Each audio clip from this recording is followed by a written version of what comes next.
day we had joint practice against the Miami Dolphins, or should I say the Commanders had joint practice against themselves. What a dominant performance on both sides of the football today from your Washington Commanders. Dominant performance from your Washington Commanders. Dominant performance on both sides of the football. Both sides of the football. One thing I can tell you from this scrimmage, that the Dolphins are not really good. The Dolphins are a bottom third of the NFL team, for sure. Let's get that out the way. Let's get that all the way out the way, that they are a bottom third NFL team. Your Washington Commanders are not a bottom third team in the NFL. They dominated them. They are not on the same level whatsoever. So when you hear the conversations about, well, it was just the Dolphins. The Dolphins are horrible. The Dolphins are this. Absolutely. Like, absolutely true. That's absolutely true. But the Commanders did exactly what you should do against a team that those other people are saying it's dominate them. Off the break, within 20 seconds, Terry McLaurin, corner of the end zone, over the shoulder, touchdown. Stephon Diggs, opposite side, both from 5, quarter in the end zone, over the shoulder, touchdown. First 20 seconds. Dominant performance. Dominant performance. Your Washington Commanders is not a bottom third team. Because you know what a bottom third team would do? Allow the other bottom third team to score on them. Allow the other bottom third team to get sacks. Allow the other bottom third team to get multiple turnovers. That didn't happen, bro. There were times during this practice where I seen literally Johnny Newton get 2 straight sacks. It was times during this practice when Willis hiked the football and Owe was just standing there.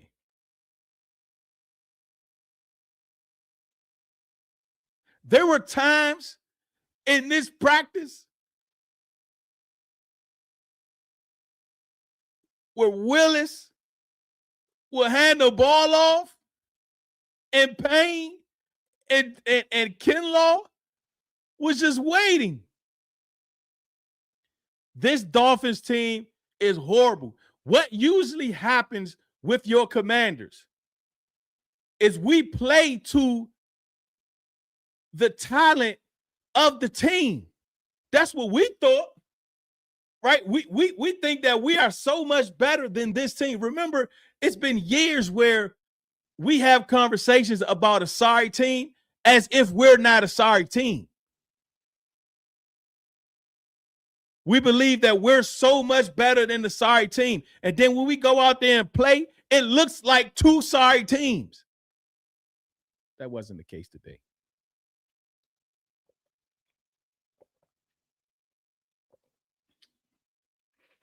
Back to the best of both worlds, baby.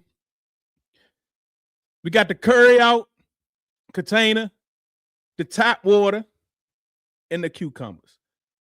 Best of both worlds. That's not the case anymore. We are not a bottom third team. We are not a sorry team. We could literally tell the Miami Dolphins that you are a sorry team.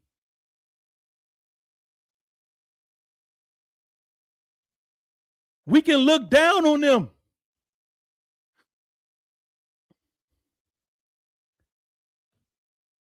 We dominated on people, bro. We dominated them people, bro. Clyde, was good, Clyde? Appreciate you. Los, it's only they told me it's only practice, Los. They kept telling me it's just practice. All right, it's just practice, ladies and gentlemen. It's just practice. It's just practice.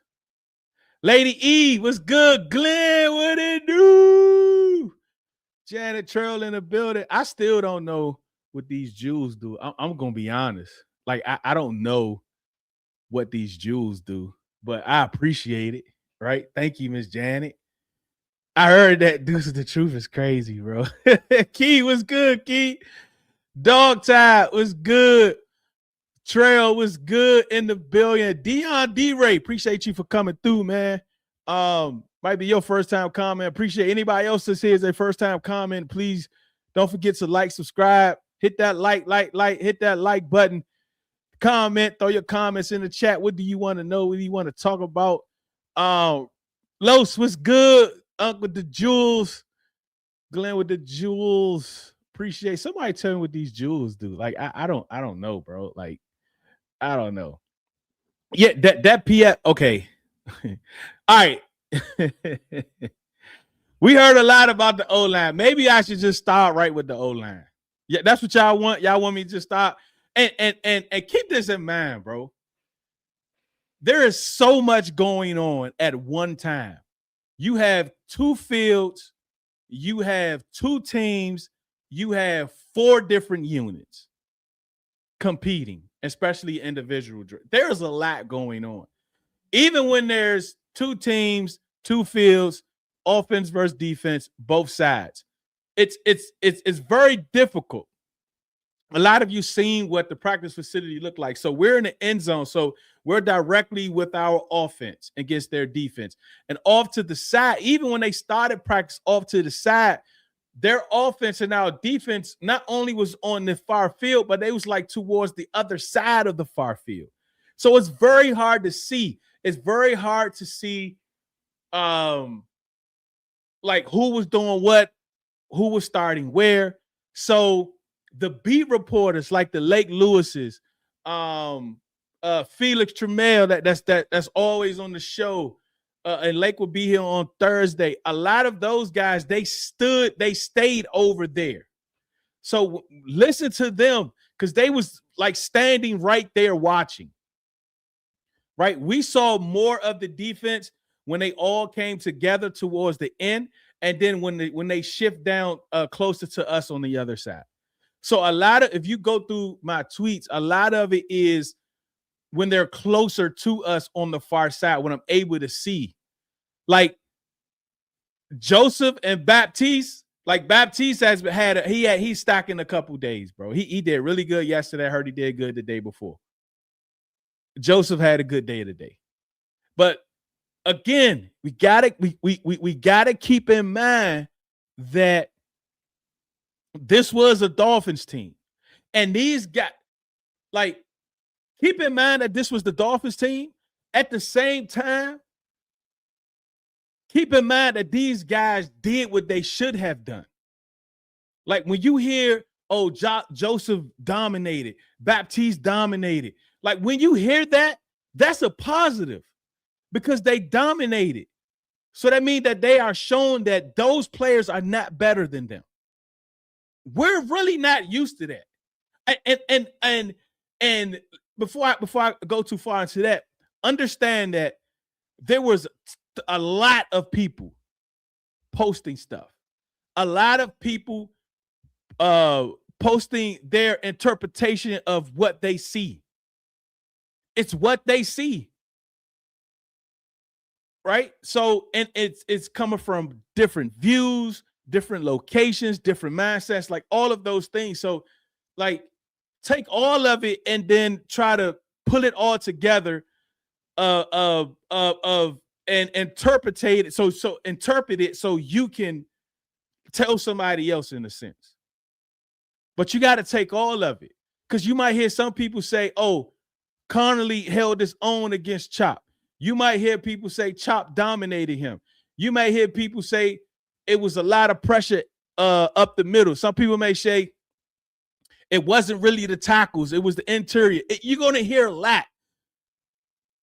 But understand, like, we're all looking at this, and we're looking at that. We're looking at multiple things at one time. And we might pay attention to one thing for a few plays and then not come back to that till later.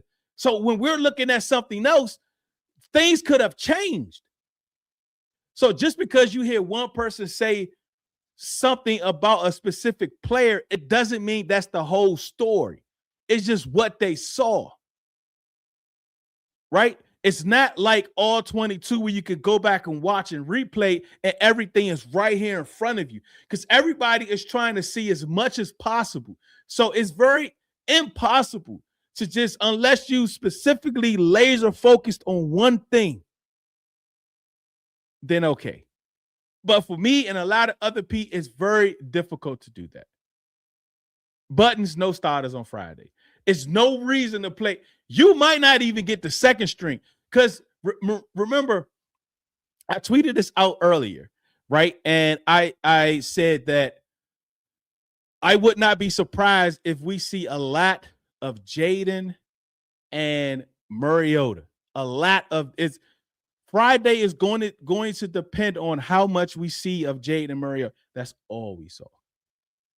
All we saw. I'm trying to even think if them dudes threw in individuals.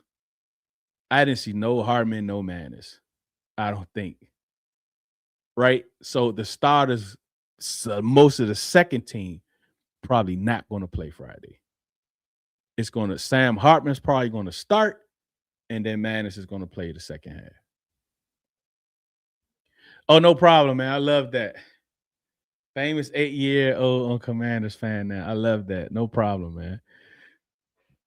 Oh, if it was a bad and like, that's what I'm saying, bro. Like, it would have been horrible. Like, everything that we saw prior to the day, if we had a bad practice, throw it out the window, bro.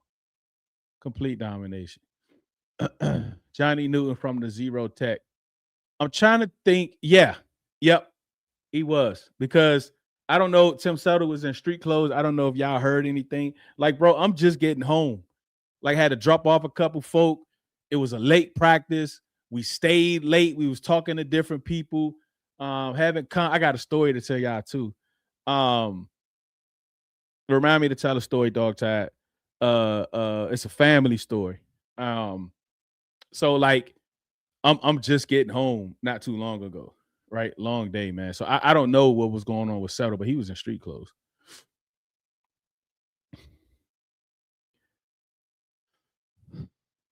Living a soft life is crazy.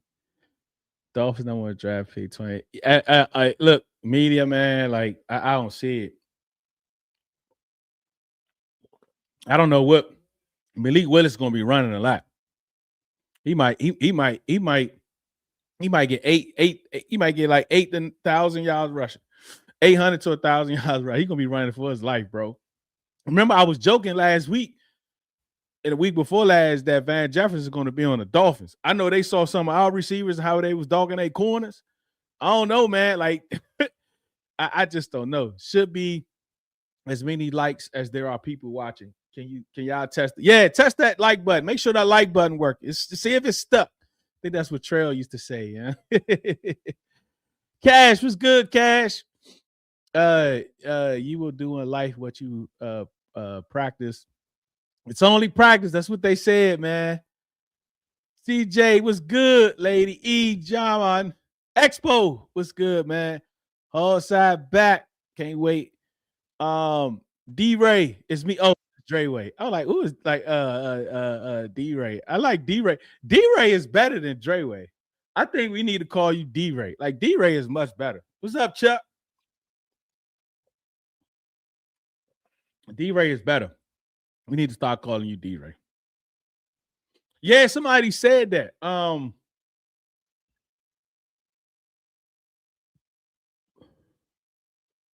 trying to see. Like, I didn't notice him when I tweeted out about Chase out. He was on the field, but like I said, man, it's very difficult. Like they're going at the same time.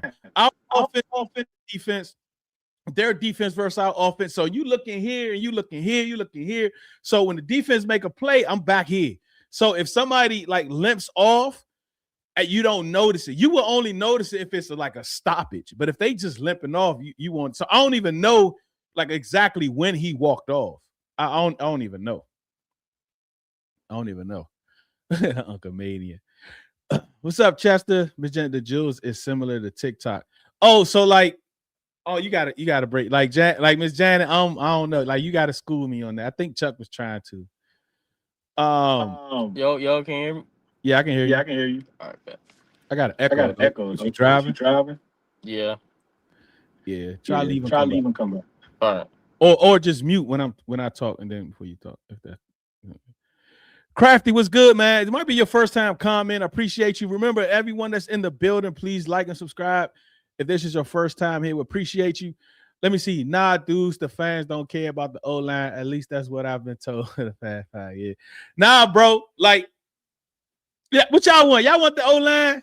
Y'all want the O-line? Appreciate the gifting. Appreciate you, Mitch. The RITL Community. Check out the RITL Community. You want to support your boy? Check out the RITL Community. Can't wait to get back to the breakdowns, the film breakdowns, and all that good stuff. That's going to be in webinar mode. You only get the link if you're part of the community. We also started doing giveaways, so tap into that, man. We gave away tickets to Friday. We also piggyback off of Breeze. Hashtag game day trick, game day what is it? Drip, game day drip that he did. We sent some tickets his way for him to give out. So if anyone that was a part of or entered into that raffle, the tickets that he gave away yesterday, he has 2 more tickets. So he's going to pull from that raffle. So make sure you following Breeze and check up on Breeze for those of you that got into that. Floating hard. Let's see. What's up with the uncle? I don't know. It just say uncle alert. I guess they calling me an uncle too. I don't know, man. Belante, what's good, man? Exactly. This is a bottom 3 roster. We win again. Right. It's a bottom 3rd roster for sure. Now, just keep in mind, right? It's okay to be excited about that. It's okay because we didn't just barely get by them. It wasn't a good, like we dominated them holistically. Now we're going to break down the different parts and individuals. We're going to do that. But as a team, collectively, we dominated them. We did exactly what we were supposed to do against a bottom 3rd roster. That's what we did. So that tells me that I know for a fact that we're not a bottom 3 roster. That's not who we are. We are not a bottom 3 roster. So now it's time to get those other 2/3 to figure out where do we line up against them, right? So what you see Friday is not going to take away from what happened today, because Friday you may get a few second team guys. You may, but you're going to see a lot of Sam Hartman and a lot of Manners. There's no reason for our starters. Like the first 34 players on this is really no reason to play them unless you're talking about some players on the O-line. And we're going to talk about that in a minute, right? Because I doubt if the Dolphins play their starters in a sense, right? But again, it won't matter.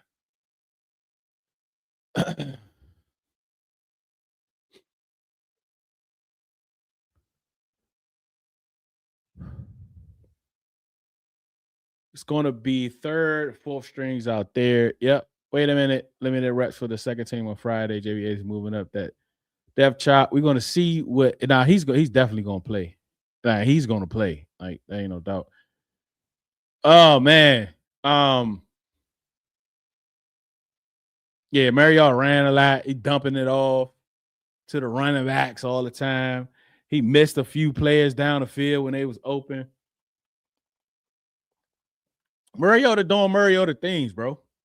It's just as simple as that. Mariota doing Mariota things. That's Drew. You want all the receiver to be 6'2" or better. Look at this guy. Like I said, bro, they couldn't check Diggs. Like Like they just couldn't. They couldn't check Diggs. They couldn't check Turner. They couldn't check Antonio Williams. They was dogging them people, man. Crazy separation. Crazy separation. I mean, Diggs outside the numbers, inside the numbers, middle of the field. They couldn't do nothing with him, bro. Nothing at all. They couldn't do nothing with him, man. They couldn't do nothing with him. What was that right side of the O-line looking like? I heard Sam Cosby had. Yeah, Sam Cosby, especially one-on-ones, he did okay. Like CeeLo writ everything down. We're gonna go live tomorrow too to look at some of CeeLo's notes because he was over there with the O-line and he had everything charted down. So we're gonna look at that. I'm gonna talk more so towards the 11 on 11 with the O-line and not so much the one-on-ones. The one-on-ones is a little different, right? You probably heard a lot of people was getting pushed back, right? Was getting manhandled. I did hear Cosby had a rough day. The interior O-line had a rough day. But yeah, we're gonna get into all that. We're gonna get into all that. There are gifts that you can give to the person going live. I think this is how content creators get commission now. Okay. Well, if it's free, just do a whole rack of them Jones. Appreciate y'all. Do a whole rack of them Jones. All right, starting with the O-line. All right. Yep. Always in the y'all Dolphins will pick up the players. Yeah, they will. And they'll be a much better team by doing that for sure. All right.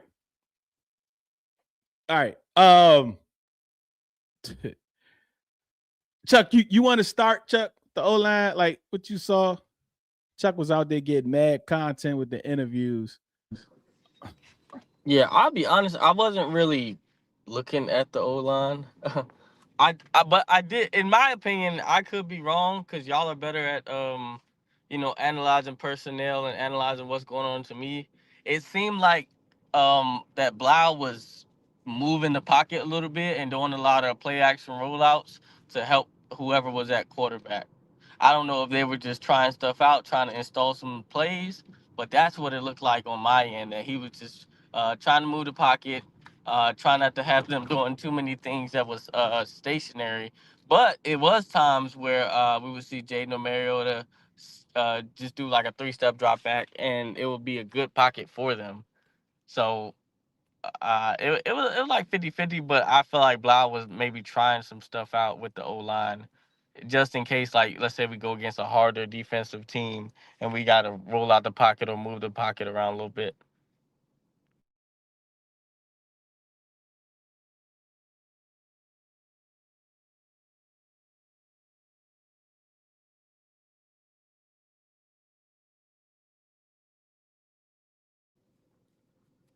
I don't know if I'm muted or you're muted, Deuce. I don't know.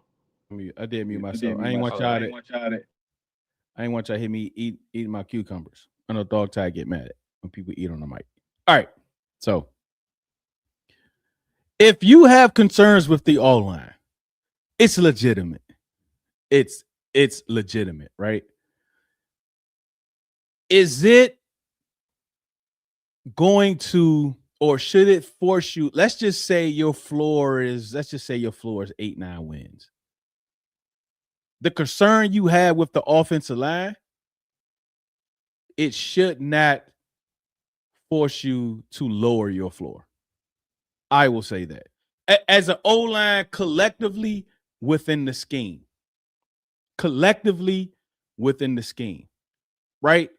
Blau had done a great job of moving these quarterbacks pre-snap motion, sneaking the running back chip blocks, all of the things.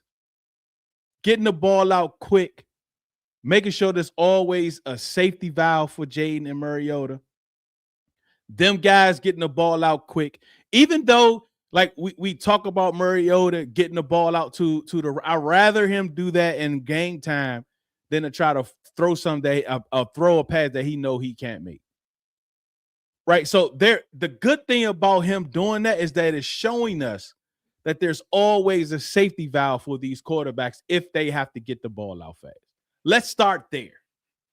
Right. Let's talk about like the scheme and how Blau is understanding whatever deficiencies this O-line may have, he's going to have to build around that. He's not going to force it. right? He's working his scheme around the players that he has. And a lot of times that has to start with the O-line. Because we talked last week about how, or a couple of days ago, about how the offense changes not having Laramie Tunsil, especially with the center position. You all know how concerned I am. I'm still concerned about the center position.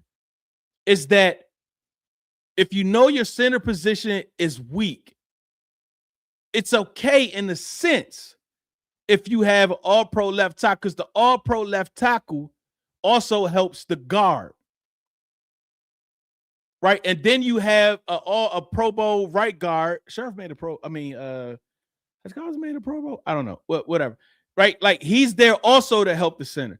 But now you have a hole at the center position, and then you have Coleman at left tackle, where you have questions with him, and then that leaves the left guard to fend for themselves, because Coleman is not going to make Chris Paul better. But Laramie Tunsil absolutely makes Chris Paul better. And if Tunsil is making Chris Paul better, the center doesn't have to, in a sense, make the left guard or Chris Paul better. And you can focus solely on trying to make the center better. Right? You see how losing an all-pro elite player affects multiple positions. It affects multiple outcomes. It affects the scheme. It affects it. It's a domino effect. So the offense is going to look different than what Blau expected it to look. But the hope is that he understands that this is the NFL. And in the NFL, people get injured. He was here last year and he saw that. He saw how Cliff handled not having his wide receivers.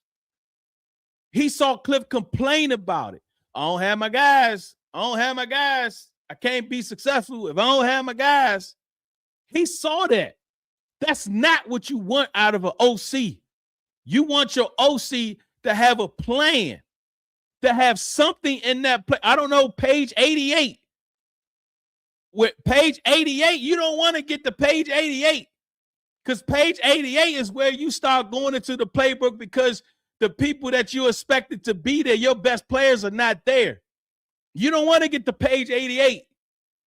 But if you do get to page 88, you have a page 88. And you just not throwing your hands up. So now Blau has this thing right in his face that he's lost Tunsil. So losing Tunsil, he loses a portion of his playbook. It's just the truth. So how do you adjust that? Blau came out that jump. He said, look, I'm going to move Jayden around. I'm going to play action to where my all-pro used to be at, and I'm going to bootleg him to the other side. I'm going to do scissor action in the backfield where running back and another running back, in this case a running back and a tight end, they scissor. And when they scissor, the linebackers has to stay put, right? And the quarterback bootlegs behind one of the scissor actions. And he finds another guy coming backside across the middle.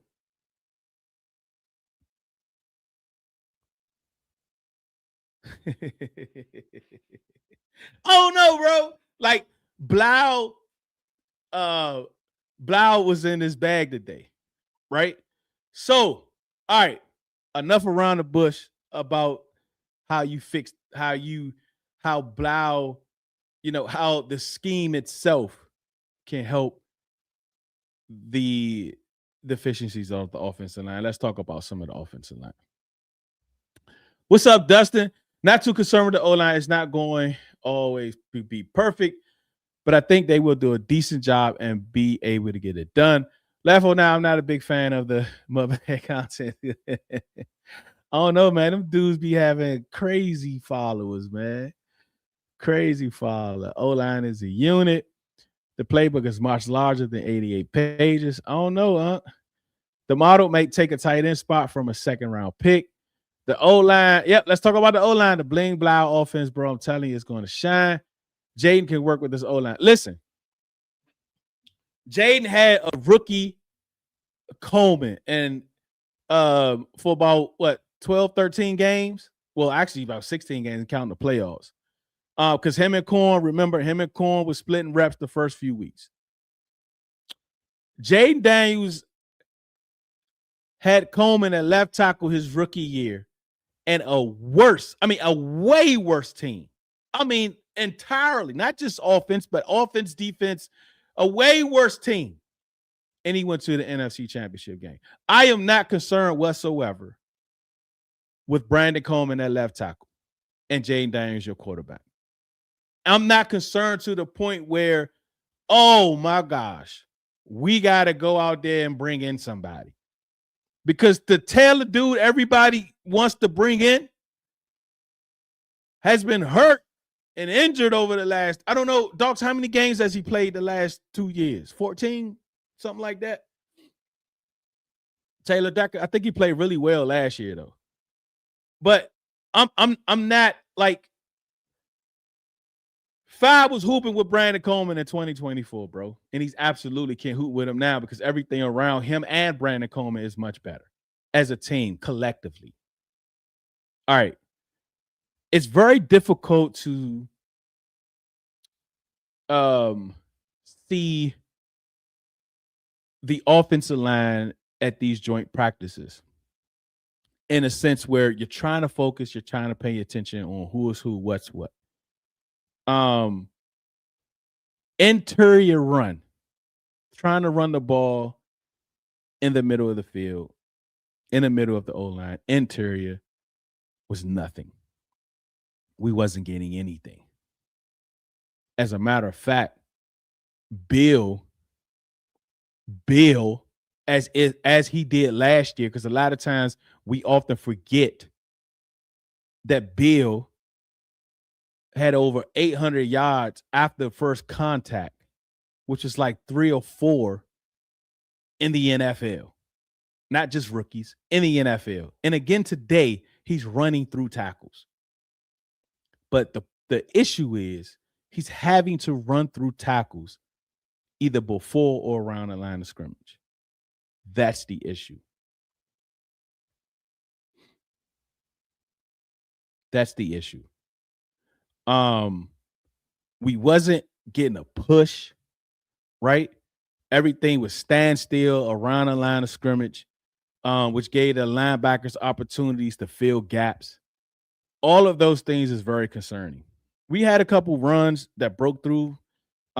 We had some off-tackle runs that were successful, for sure. But the interior run game is an issue. And this is not nothing new, right? Our defense has been stopping from the beginning of camp till now, everything interior. Everything interior. You see Sonny filling the gaps, Leo, McGee, Kane, like all them guys. Settle, Payne, Kinlaw, all them guys up front is nothing. That's it. It's an issue. It is. And this was with Tunsil. Keep that in mind. This was with Tunsil. Right? So one thing you got to think about is what are they going to do about that? Because you have to be able to run the ball straight down somebody. And it's not the running backs, right? Because they're having the run through tackles at the line of scrimmage. That's not what you want. They ran behind Cosme and Connolly a lot. Cosme and Connolly a lot as they start getting going, right? They did start getting going and running over them a few times in practice. They was able to get some big gains. I think the white big gain came off of them from off of the right side, I believe. So that was very positive. So do I think we can still run the football? Yeah, I still think we can run the football. I don't think that's going to be a problem, right? But there was no dominance there at all. No dominance, which is interesting to me because when it comes to pass blocking, it was much better. The pass blocking was much better. Yeah, wasn't it Corn Lucas? Yeah, I think it was Corn Lucas. 2024, I think.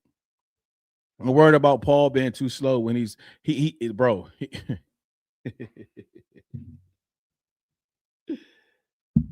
Listen, best of both worlds. Got the curry out container, the tap water, frozen, not ice, but frozen tap water, broken up, put a hole in the middle, put more tap water in the middle, and then throw the cucumbers in there. Best of both worlds. Tap into it.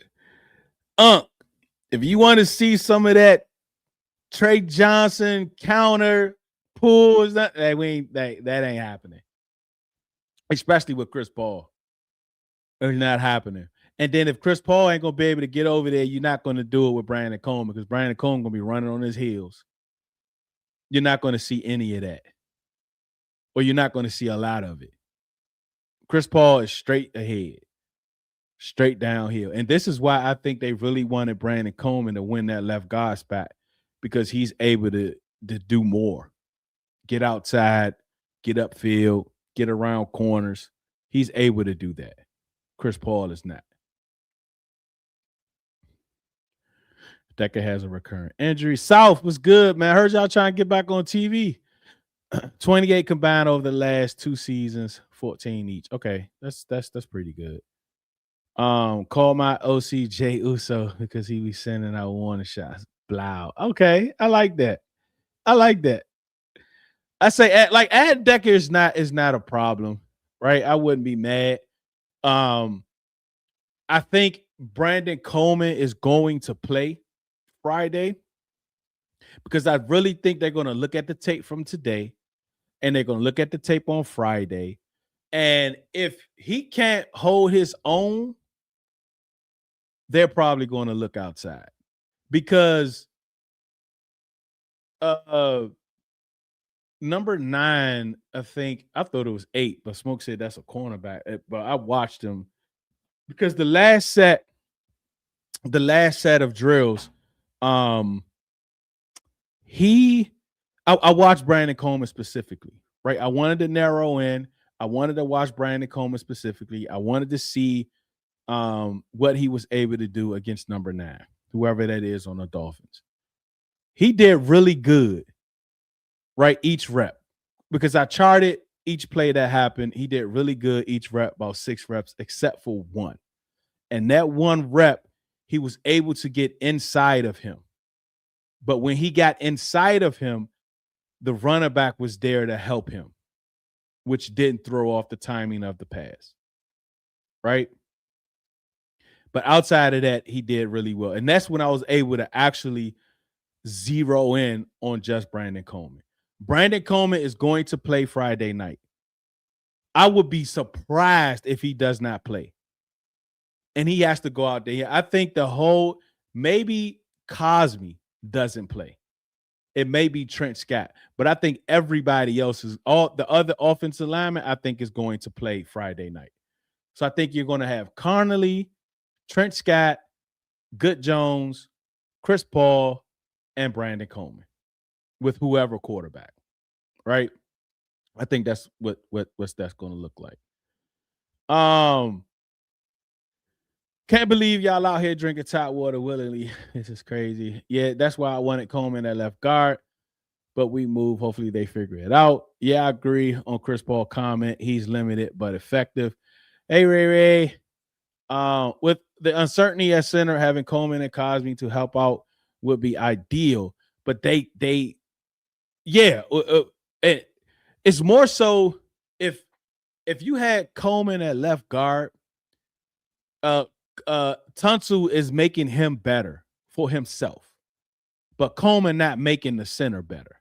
Not even if he was the left guard. Because he's getting better or he's benefiting off of having Laramie Tunsil.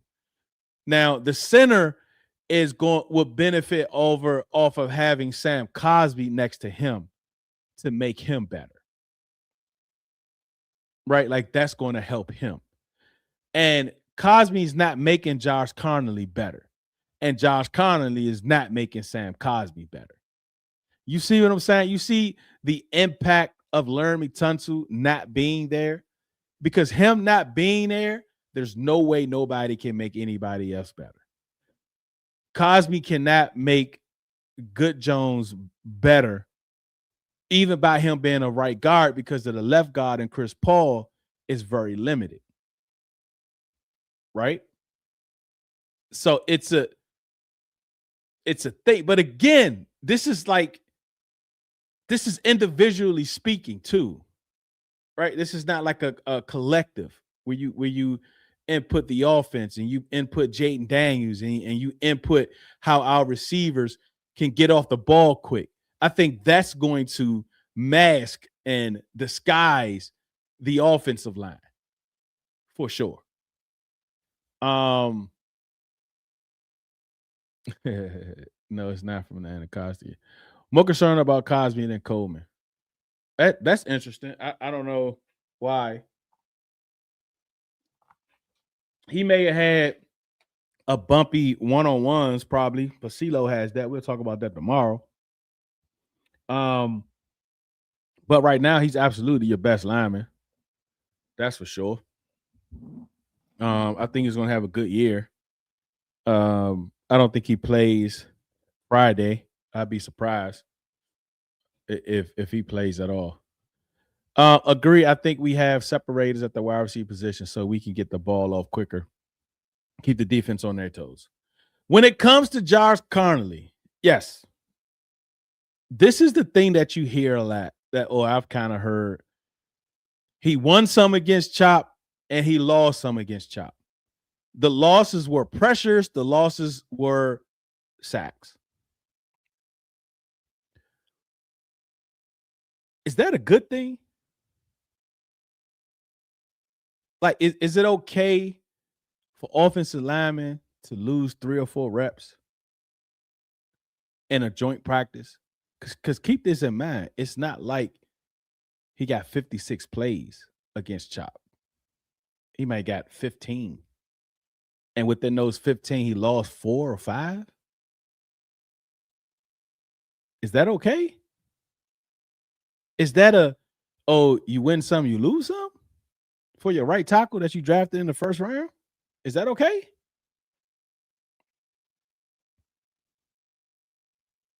I mean, like, Chop, okay, so as far as the run game is concerned, this is true, but Paul is very good. And pass pro, yeah, they all were. Like, the pass pro was good. Appreciate you, man. Appreciate you, man.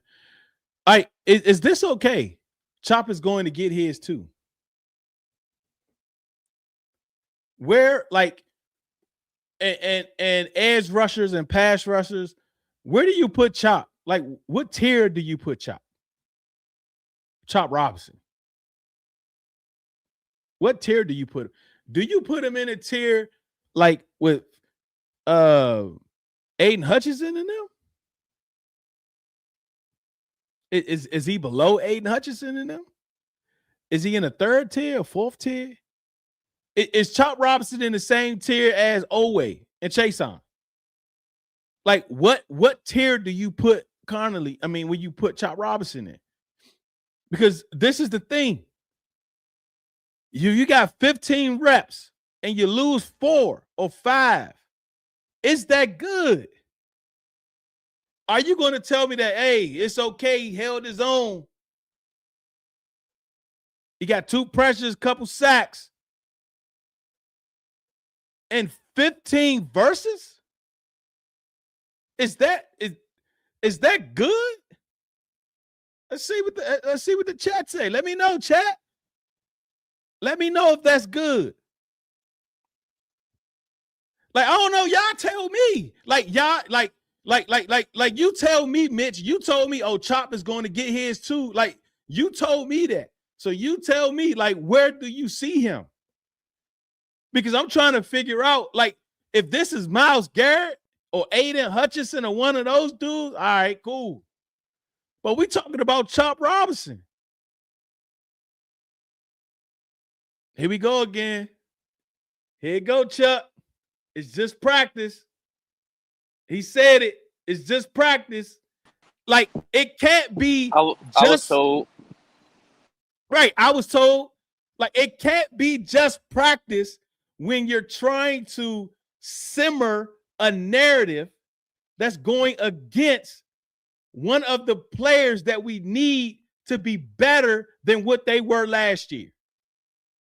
You can't throw that it's just practice. Because at some point, if I say how Jayden was surgical out there, are you going to tell me, it's just practice? Or are we going to gas it? We can't pick and choose. It's just practice. Because I was told, and I'm thinking a lot of you play ball, that you play how you practice. I'm just saying, man. Bottom second tier. I'm okay when losing refs to Chop Robinson. Chop is really good. If I would have heard Josh was getting beat by the other edge, then I get concerned. Chop is really good. Chop Robinson is really good. Top of the third tier, fourth or fifth tier. Oweh Chason. Chop is a tier below Oweh. He hasn't been in the league long. Just got back in. Hey, you talk about the horse? No, not yet. We talking about the O-line. To be honest, Chop a third tier of anything. Chop is developing, but he has a high ceiling.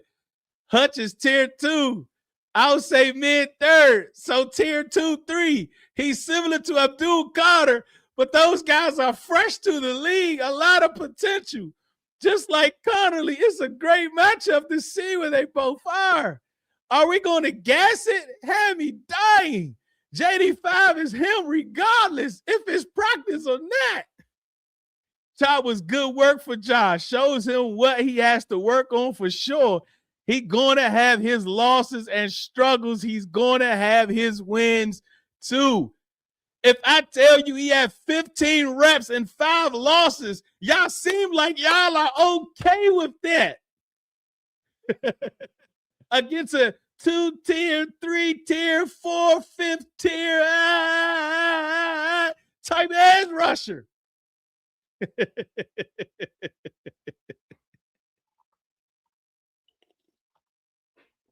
Hey, man. Listen. Listen, man. Oh, you know what?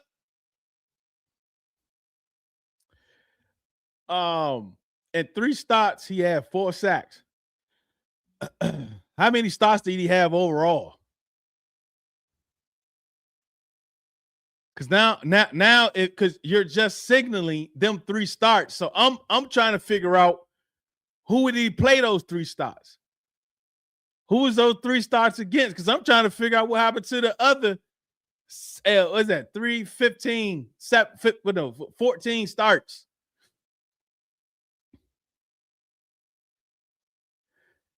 Come on, man.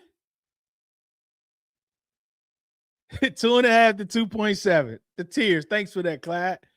Come on, bro. Josh got to do better.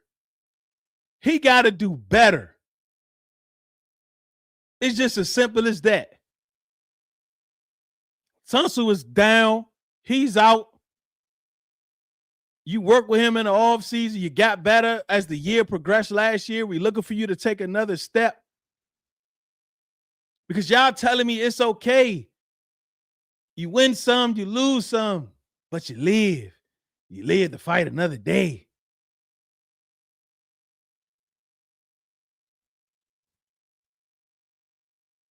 Out of 60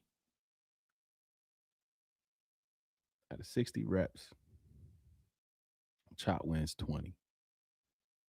We're okay with that. Yeah, he was going against Coleman. Coleman did pretty good. I mean, he did get beat a couple times. I mean, Chop beat Chig a couple times too. Yeah, this is going to be the key, Teddy. This is absolutely going to be the key. This is going to be the key. This is going to be the key, bro. This is going to be the key. And we talked about that earlier. David Blau. Am I concerned with the offense as a whole? Nah, not really. I'm not too concerned that we can't score points. I think we still can score points. I still think we can be efficient on offense. I still think we can be efficient running the ball. I still think we can be efficient passing the ball. I really do. Collectively, as a whole. But we're talking one-on-one, individually. Right? 3rd and 14, fourth quarter, 7 minutes to go, down 8 on your own 45-yard line. You ain't got time to chip. I need you to get me a rep against Chop Robinson. Can you get me a rep versus Chop Robinson? Butt naked. You and him on a 3rd and 14, because I might got to get through 3 progressions. Can you hold your own on that? Because if you can't, it's okay. Right? You live to fight another day. You live to get the next week. Right? You live to get the next week. But I mean, that's what the people saying. It's either it's just practice or you win some, you lose some. Is that really how y'all feel? You win some, you lose some?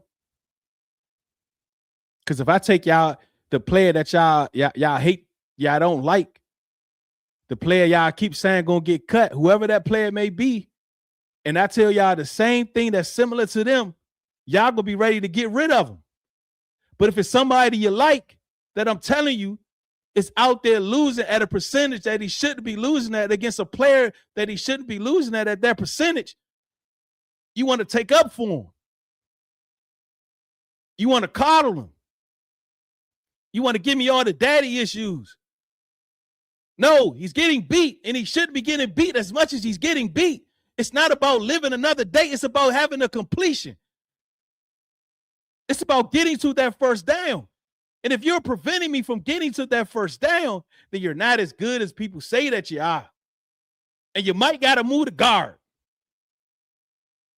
Uh-oh. Uh-oh.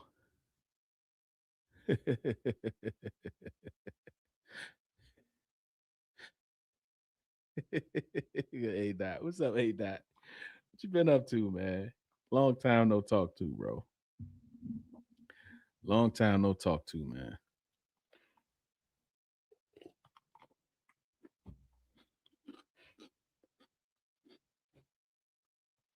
Yeah, it may have been a bootleg, I think.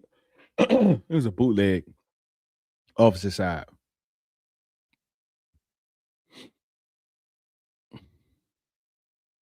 Nah, you can't. Nah, don't get mad. It's they say it's just practice, Chuck. Don't get mad. I was told.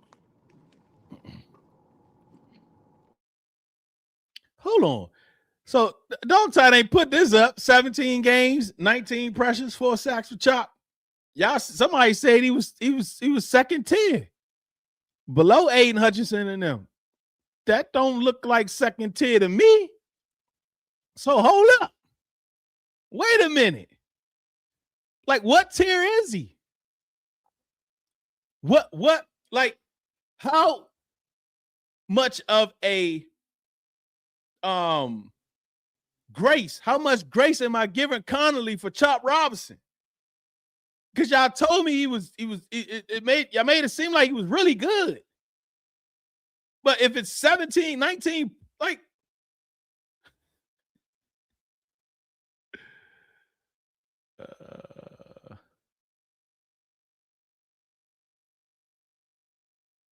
nah, he got Aiden Hutchinson. Oh, next practice, but he got Aiden Hutchinson next week.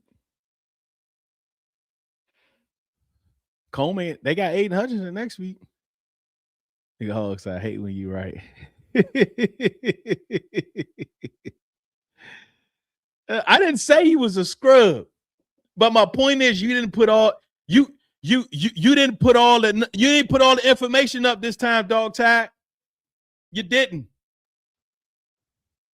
Because if I tell you Quan Martin was out there and he had 20 reps and he lost 4, 2 completions and a touchdown, you telling me he needs to go. We got to let him go. He got to cut. He got to get up out of here.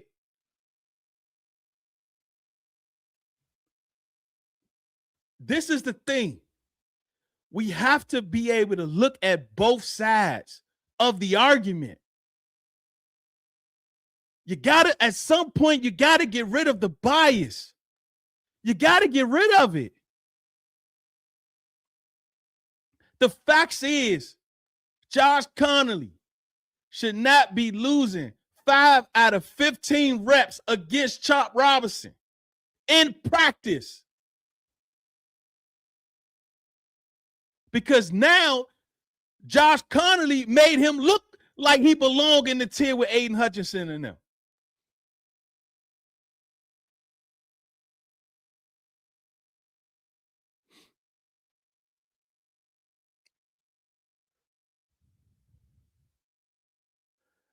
Again, it doesn't matter if he's all they got.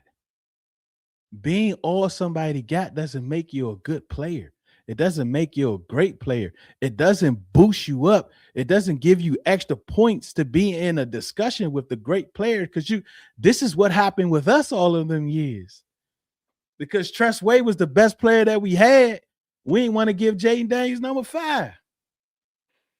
Yeah, I know. Shout out to Smokey. Right?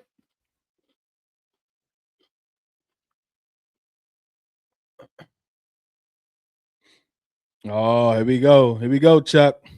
Talking about last year. Here we go. Here we go. Here we go. What my quarterback say? Oh, okay. Y'all don't listen, man. Listen, when 5 said, and this is the thing by both sides, when 5 said, hey, I'm done with that. I ain't talking about that no more. He's talking about everything. He don't want to talk about whatever you saw that was positive. Look, it's gone. It's over. We've handled it. We moved on. We got better. We did this and we did that. It's time to move over. Because I tell you this, Dustin, because somebody give up X amount of sacks the year before doesn't mean they're going to give up more or less the next year. That is not how this math works. So how many sacks you gave up last year ain't got nothing to do with what you may or may not give up this year. That is not how the math works. Clyde said he giving him a bunch of grace. I guess so, man. First round pick, got to. First round picks always get that grace. First round picks also get moved to God. I ain't saying move them to God. I'm just saying. And I love Josh Connolly. Y'all know I love. He said PFF is blocking my blessings. He lost 5 reps on 11. No. That's what I'm saying. Like, we're going to talk to CeeLo tomorrow. CeeLo got it all charted out because CeeLo was on the side bleachers. I was on the end zone bleachers. So the lineman worked closer to that way, and I really couldn't see over there. So he charted the 1v1s. He charted the 1v1s. But let me ask you this, Dustin. Let's say Connolly won 5 straight reps. He won every rep, 5 reps against Chop. Let's say he won every one-on-one rep against Chop, he won. Pancaked them, all that good stuff. And he had the same output in 11 on 11s. What matters more to you? Everybody in the chat, if you in the chat, Josh Connolly, let's just say Josh Connolly won 5 straight reps. 5 out of 5 reps, pancake Chop twice, and got him up out the paint the other 3 times in one-on-ones. But in 11 on 11s, he lost 5 out of 15. What matters more to you? Put it in the chat. I want to see something. Put it in the chat. What matters more?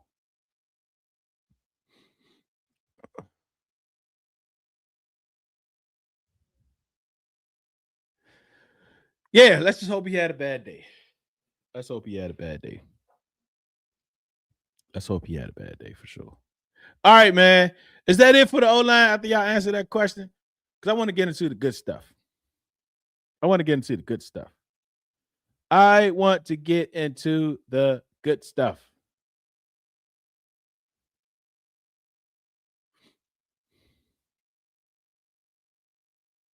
Let me know. Let me know.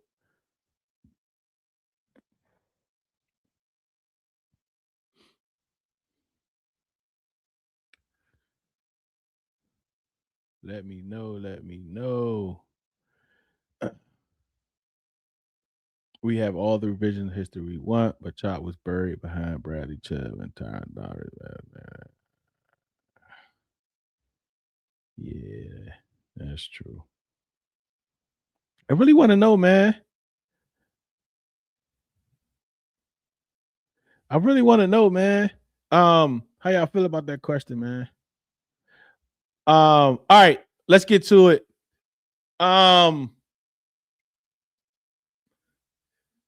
The wide receivers, bro. Listen. Stephon Diggs. Remember how last week I was saying how when it comes to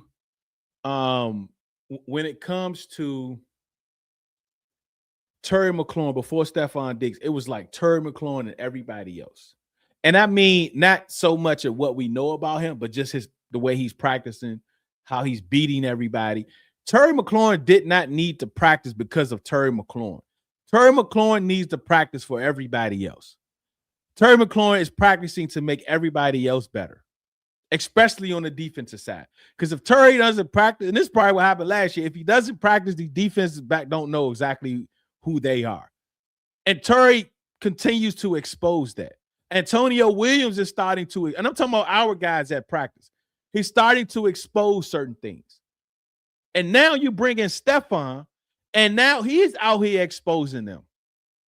This is why you see these cornerbacks getting so frustrated at practice. You see these viral clips going out. Like, all of that stuff is not helping. Right? I told you about how Jaja was arguing with the referees in 7-on-7s doing a walkthrough yesterday because Antonio Williams caught a touchdown where he did push off for sure.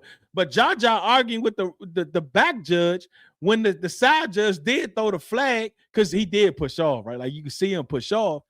But he's arguing and frustrated, and he's arguing with the ref because he understands how this camp has been going for him. Mikey, frustrated because he understands how this camp has been going for him. Right? Because you have wide receivers who can separate. You have a wide receiver who is great at the top of the route. Like, you have these guys on the field, and it's really showing you who you really are. That's the good thing. Like, we don't have to wait to play another team to figure out who these corners really are, because you see it.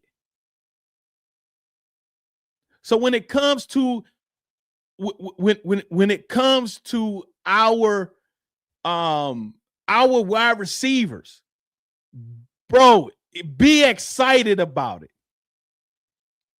Be excited about Stephon. They couldn't do nothing with Stephon out there, bro. Nothing. Like I told you, as soon as practice started, 5 went to the corner, over the shoulder fade to Terry.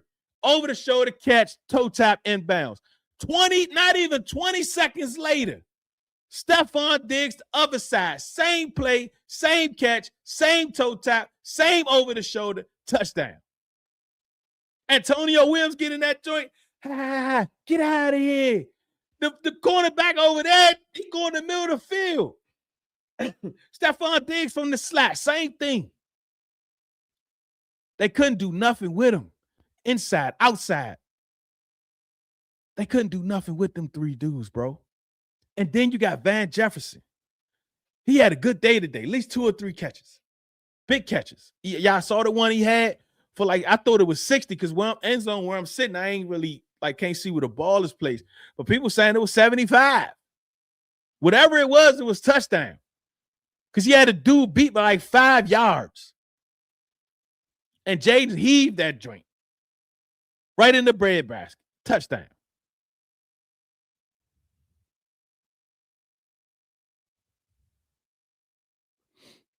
De'Ami Brown had a drop. Beautiful ball for 5. Like 5 is just, bro. 5 is, man. That's why you see that behind me, bro. You see that behind me, bro. M5P. MVP, bro. M5P. Hey, Chuck, what's Roman numeral 5, bro? What's the V? What's the V in Roman numerals? Yeah, man. Let me, like, bro, I'm telling you, man, this offense was looking, Blau was in his bag big time. De'Ami was getting open, right? He had a few catches down the seam. Who else? I don't feel like going down my tweet. Who Burks. else? Oh yeah, Burks was cooking them. Treylon Burks is on this team. Like just from the joint practice day, I know we still got Chill guy is M5P. Matter of fact, the chat, if y'all here, man, hit the like button for one. And if you can, I would have greatly appreciated. Put M5P in the chats.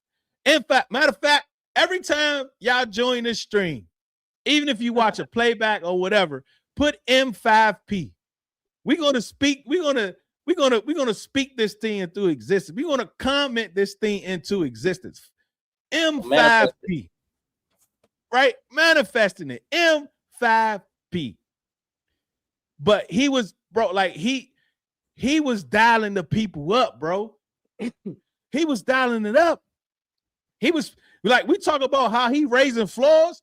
Treylon Burks was looking like how everyone thought he was supposed to look.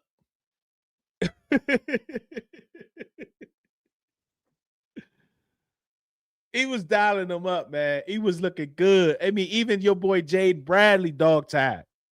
He got a couple. I mean, Mariota was throwing that rock too, though. Like, I ain't going to cap. Like, even though he was dumping in and running a lot, he had some good Jones. He was running. He had some good throws too to these dudes. It wasn't just 5. And it was just 5 and Mariota. We didn't see, I don't remember saying Hartman or Manis at all. So this is what I'm saying. Friday, they're going to get a lot of work. You know, you're not going to see Mariota or 5 on Friday. I would doubt that very seriously. I would doubt that very seriously. If that's the case, if we see them dudes at all. But 5 was just looking good. Under center, he's looking like he's been doing that his whole career. I mean, the bootleg, this play actions, he's selling his play actions.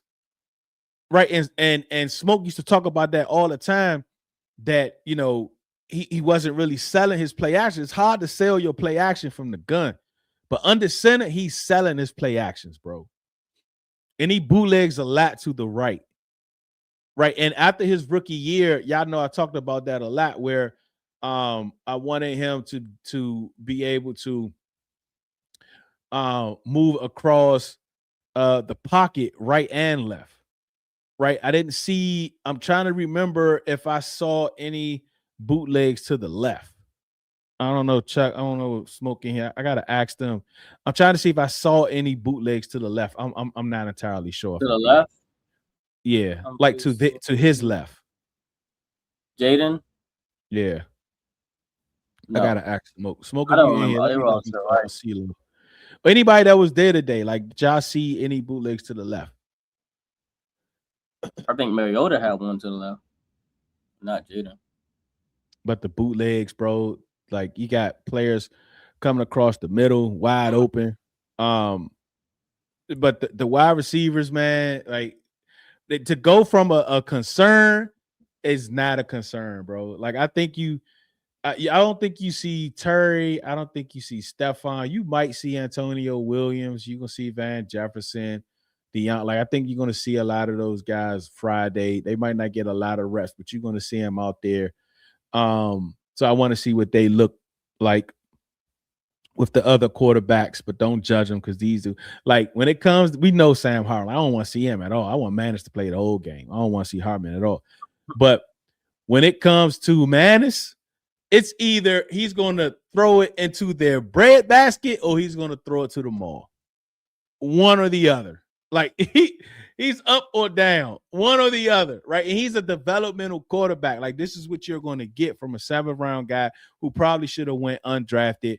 This is what you're going to get from him. He's learning it. They're telling him to let it rip, learn. We want to develop, want you to get better. Sam Hartman, look, bro, you're going into your 3rd year. You had your time to do that. You had your time to do that. It's time to go to somebody else. So that's that. So when it comes to the wide receivers, bro, it's good. I can't wait. I think tomorrow I'm going to do a case for 7 wide receivers, a video. I'm going to do a case for 7 wide receivers. Even though I think it'll be tough to get 7 wide receivers because I got to look at it what the other depth chart is going to look like, right? So we talk about Lane and punt returns, but we got to start talking about him about kickoff return. He is the most natural returner we have, punt or kickoff. The most natural. I mean, the way he catches the football, like the things he do before he catches the football, the way he comes under the football, the way how light his feet is, how he kind of chops his feet, how he catches it so smoothly. And the way he takes off, the vision that he has, the speed burst, the acceleration, all of those things. He's the most natural guy we got. That's just facts. That's just facts, bro. And I would not be surprised, right? We can't just look at him as a punt return. We got to look at him as a kick returner too, right? You're just not going to let go of your 2nd-year player who was dynamic in one area of his game, and that was being a punt returner. He was dynamic as a punt returner last year, right? Until he got hurt. You're not just going to give up on that. I'll be surprised if he's not on this team. Even when it comes to Antonio Williams, because Antonio Williams is next when it comes to how he feels the punts, how he feels these kickoffs. He's the next natural guy, right? And I don't even know how often he did it last year, but the way he does it, it's fluid, it's natural. But Lane is far above him in kickoffs and punt returns. The way he feels that football, the way he protects it, the way he tracks it in, like all of those things. He's the most natural guy at it. I just cannot see him not making this team. So with that in mind, you think about the other wide receivers, right? Now, when it comes to Luke McCaffrey, he's always the first kick returner, right? It's either him and Diami. When it's him and Diami, it's split. But today they had him and Ford, but Ford was the lead back, right? And Ford ain't blocking nobody for one. But again, with Luke, like I said all last year, the numbers is true. His field position is true. All of those things was true. But what he lacks is explosiveness. He lacks explosiveness. For some reason, he's just not explosive. It's like he's like a horse. Like he got to like giddy up before he gets somewhere.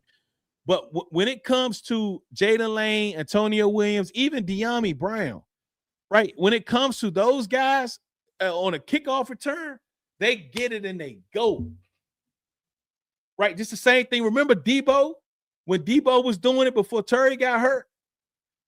Remember, Debo almost had a couple that he could have taken to the house. It's about that acceleration that Luke doesn't have. He gets to a speed, but it takes him a little while to get there. That's why I used to always say, bro, it's struggling. He's struggling to get to the 30. What is taking him so long to get to the 30? Right? So it's going to be very interesting how we look at this wide receiver room and we match it with specials, because Luke is also a gunner. Like, he's also on a kickoff return. I think don't they call those gunners too? We was talking about that at practice. I'm trying to remember, but on a kickoff, those guys just can't take off no more like they used to. They gotta wait too. But those guys on the end that goes directly to the football, Luke is out there. Diami is out there. I don't think Jalen Lane is out there. Antonio Williams is not out there. Van Jefferson is out there. Quan is out there. A few other guys. So it's going to be interesting to see how this wide receiver room shakes out, man. It's going to be very interesting. All right, let's go back up. What we got? We'll see this season. 11-11 matters more. We spoke about this earlier because with the one we went inside moves on it. Yep, very true. Double Ends was good, man. How you feeling? 11 is vastly more important. Those are actual game simulation reps. 11s, yes. Terry is out there to set the standard. 11s. Yes, let's get to the horror show. Deuces wide receivers. Tell me how upcoming event is going to be scared to go to sleep. Wasn't that Burks? Yes, that was absolutely Burks. Absolutely. We wide. Oh, he had to do by like 5 yards, bro. Wide open. He was wide open. That's them fade to black fades. that was the other day. So how was it today? I just got home. It was very good today, Kim. Very, very good. DBs for nights on in and 5P5. Yeah, man. Put M5P in the chat. Manifest it. I'm more of an MP5 guy. I got you, man. It's ring season. Oh, now we met. Look, we're not doing that for JB86. Like, stop it. We're not doing that. Give me that punt. The punter with like 38, right? What you want 38 for? Yeah, Miami is horrible. And let me go back to what I said earlier. When it comes to the Miami Dolphins, they are a bottom third team for sure. Bottom third, right? That doesn't mean you shouldn't be excited. You should be excited because we dominated them. Like, as a team, we dominated them, right? So we have shown, and as fans should be excited that we're not a bottom third team because we dominated them, right? We didn't play to their level. We didn't they couldn't do nothing. They couldn't get the ball off. They couldn't score. I think they scored once in 7s at the beginning of the practice from the far field from what I saw. They couldn't run the ball. They couldn't do nothing. They couldn't stop nothing. That's a horrible team from what we saw in the joint practice today. So be excited that we're not a bottom third team. Be excited, man. 11s, O-line's good stuff. Talk to him, dudes. Lane is on the roster. Accepted people. People said Diami had a bad day. Is that true? He had a drop. Like, you can't. This is the thing, bro. This is the thing we got to realize. When you're in a bucket where you got a mixed fan base, if people like you or not, you ain't got time to make no mistakes, right? You could have, he had a few catches today, good catches, but he had that one drop from 5, which was in the bread. It was a beauty. You can't drop that because that's what's going to be magnified. The drop is going to be magnified, not the 3 or 4 catches you had. The big drop is going to be magnified, especially when you got fans there. Just imagine in the game. Think about it in the game, bro. You can have 3 catches for like 57 yards. But if you drop a 40-yard joint, and we lose the game, what are we going to talk about? Let's be honest. What's going to be the talking point? The drop. Yep. And this is the thing when we talk about the offensive line. Let's go back there. Yes, I'm going back there. It's when you say it's okay, you win some, you lose some. When you lose the game, what's going to be magnified? Those losses by you. The one who would say, oh, we win some, you're going to magnify those losses. Kicking Lane off the team would be idiotic. This fan base undervalues special teams way too much. We don't undervalue Trust Wade, tell you that. This is interesting. 4 tight ends, 4 running backs is what they kept last year. I think this is the case. We got to talk about these tight ends. Wes Welker got these dudes hooping. Wes Welker got these dudes hooping. He got these dudes hooping. We got to talk about them. But yeah, back to the 7 wide receivers, man. Lane, Luke. Let's count them out. Terry, Steph, Williams. They are locks. Like, let's say this. I'm not going to say they're locks for the conversation. This is what I'm going to say. When it comes to Terry, Stephon, and Antonio Williams, can everyone in the chat agree that they are locks? Do you think they are locks, Chuck? I thought flankers was Terry. You said Stephon, Terry, Diggs, and Williams. Yes.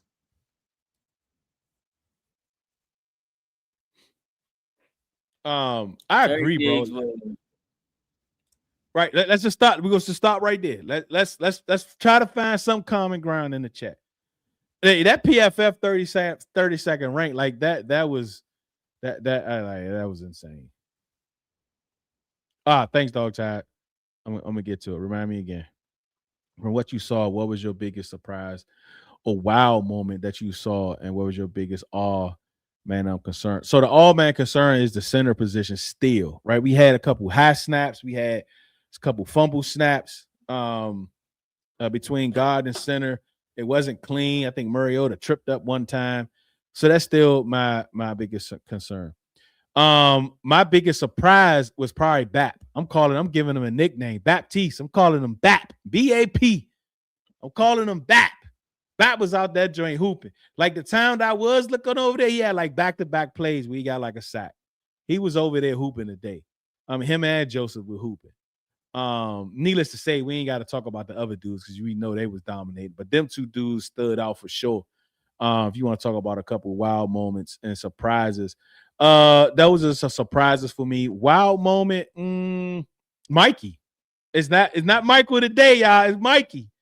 Mikey almost got a pick on a pass breakup. He also got beat in the end zone for a touchdown, though. Somebody said I ain't have to tweet that. Now look, I'm trying to both sides, baby. I'm trying to give you everything. I ain't trying to hold anything back. I'm not giving you that lane drop from yesterday's practice, though. You're not getting that. I'm not tweeting that out. But the pick 6. Look, this is the thing. And Chuck can vouch. Me, him, and Smoker sitting at the top of the bleachers. We hear somebody get a pick. So we looking. We can't really see who it is. We like, man, please be Mikey. Please be Mikey. Please be Mikey. Because Mikey needed it. It was Mikey kicked the ball. Like, yeah, Mikey, let's go. Like, he needed that, bro. Like, no, I seen the whole thing. I seen him jump the route, and I was like, who is that? Because I seen that as soon as it happened. I was like, pig. And I just see him running. I'm like, that's when we was all talking like, who that? And then he turned around and saw that 0. I was like, what? Hey, it's Mikey. But I seen the person jump the route before I knew it was Mikey. I was like, golly. Mikey needed that pick 6, bro. He needed that joint bad. See, look, Dog Tie can't even participate. He always trying to get JB 86. No problem, kind of Commander Lawyer. It seemed like we had a good day at practice, but the O-line looks to be an issue. Like I gave it earlier, Commander Lawyer, and I spent like 30 minutes on it, right? Well, not that long, maybe 20 minutes, but I keep going back to it. That was like 30. It was like 30. Okay. So, but like overall, I wouldn't be concerned as a collective, as an offense. I wouldn't be concerned. Like if your floor, Commander Lawyer, was now 10 wins, I'd still keep it right there. Like I still think we're able to score points. I still think we're going to be able to run the football. I still think we're going to be able to pass the football. Right. But individually, there were issues. And again, they just lost their best player. They just lost Laramie Tunsil. Coleman is just going back outside. He haven't been there since the off season after the 2024 season, right? Even though he's probably been working at it with Tunsil and stuff, but he's just getting back out there, right? Chris Paul has the job now, right? So, and Good Jones, like chemistry has to build with the O-line. Like chemistry has to build with the O-line. So I'm not ready to jump off as far as a team and moving forward.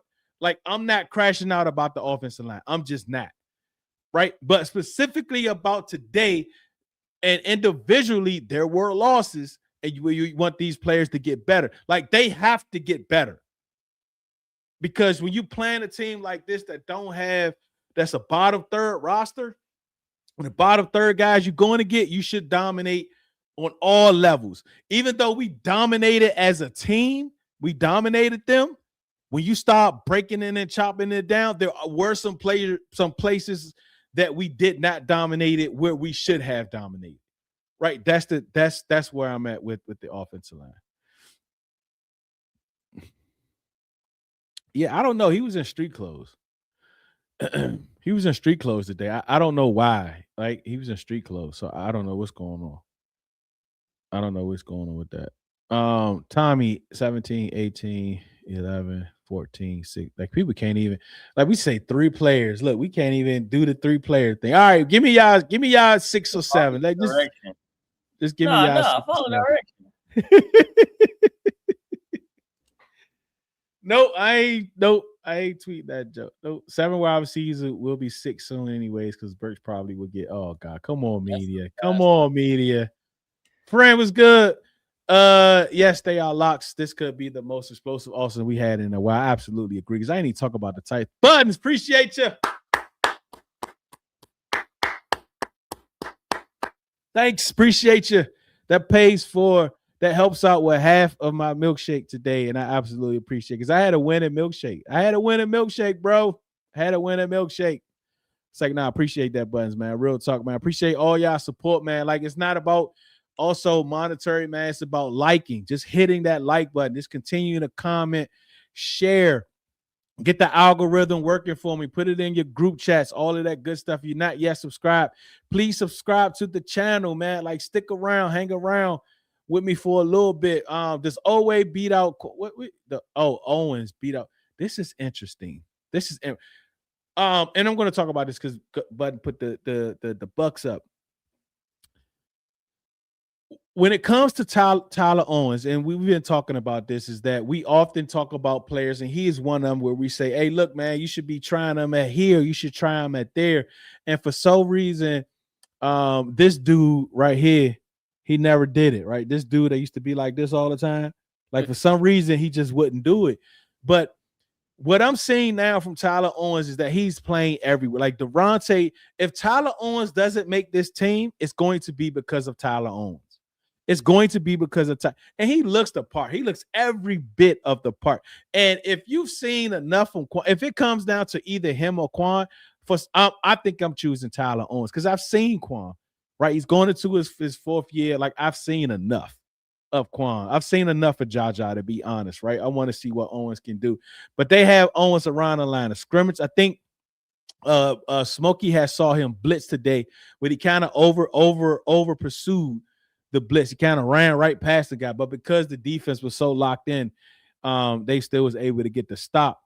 But you can tell they are sending him on blitz. I seen him play around the line of scrimmage. I seen him play on that second level around like the linebacker-ish spot. I've seen him play that big nickel slot, and I've seen him play free safety. Not today so much, but in practice over the last week. So that really moving him all around to see where he can, at what spot are we going to be able to get the most out of you? And whatever the most out of you is that going to help you get a roster spot? Right, because he's excellent on special teams. Izzo loves him on special teams because he's a gunner and he's a gunner on punt return and on kickoff return. He's excellent on special teams. Special teams matters. Like, a lot of us might not think it matters, but special teams matters to these guys. And especially with the new rules with the kickoff, they matter even more. Because remember, usually you'll have one special teamer guy. Now you got like 3 or 4 of them.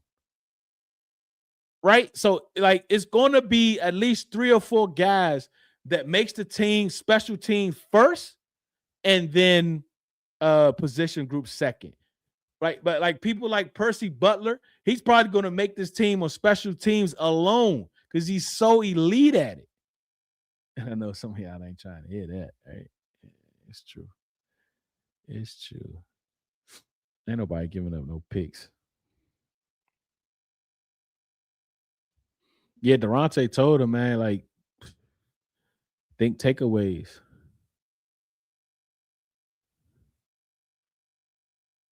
I don't think so. I don't think so, man.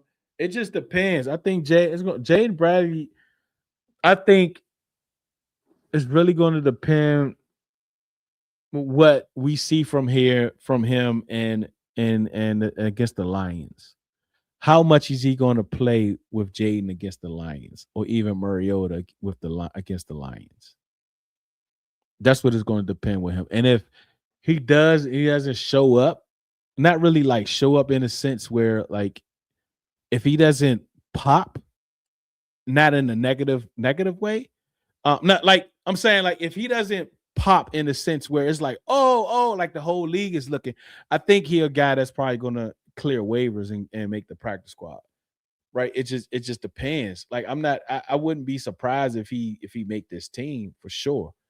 But it's gonna get down to when you start getting down that far down the roster, it's you get into the specials territory then, right?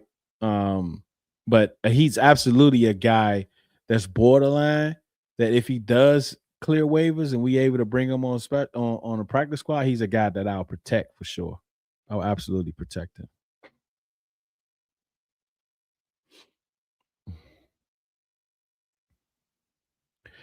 I saw a report that Revo was out of position a few times. Is that real? I don't know, Commander. I wasn't really able to see as much to really speak on that in a sense with the defense. I know I saw one in the Redzone coverage. Him and Mikey had got confused about something, but I don't know if it was an overthrow by the quarterback or what. But they had a miscommunication, and if it was a better ball, then it would have been a touchdown. So I seen one. Well, there you go. I'm telling y'all, man, this is elite. You got the carry out container, frozen tap water, freeze the tap water, take it out, bang a hole in the middle, put more tap water in it, let it fill up, throw the cucumbers in there. Best of both worlds. You won't be disappointed. Yep, subscribe. Diggs, Terry Burks, DeYoung. We about 14 likes short on the watching to likes ratio. Let's fix that, people. Let's get the likes rolling. It was a good day today. Sorry I couldn't catch up with you. Yeah, man, no problem, bro. It's like it's a lot, man. A lot goes on doing these joint practices. Tim, hey, what's good? Am I misremembering Luke getting nope, you're not. You're not misremembering at all. Yep, he was absolutely on a Pro Bowl trajectory. He has more upside as a receiver than no hands Lane. Center is my concern. Hey, man, like I'm not going to argue that. Lane still got a couple drop things. But don't forget the way you talk about Luke and kickoff return, Jayden Lane ditto, right? He took 2 to the house. He was one of 5 players that took 2 returns to the house last year, and he also got hurt, and he was also on a Pro Bowl trajectory last year. Same thing, but like you said, it might come down to the receiver. But I wonder what's going to matter more: a dynamic wide receiver, a dynamic returner, or I don't know, let's just say a 4th tight end, or a 7th, or like a 5th linebacker. Like, we just got to look at the numbers. We're probably going to look at the numbers before the game on Friday to see what it's looking like. Oh, no, you good. You good. You good. I don't know. A lot of people 5 minutes behind. Do you think we could trade Dorrance for a center? Oof. I don't know, man. Dorrance is making 13 million this year. He's just getting back. I don't know, man. But again, man, like I don't like I don't individually center is a real concern for me. But like I keep saying, man, as a team, right? As a collective, as an offensive group, I don't think it's going to hinder us from putting points up on the board. I just don't, man.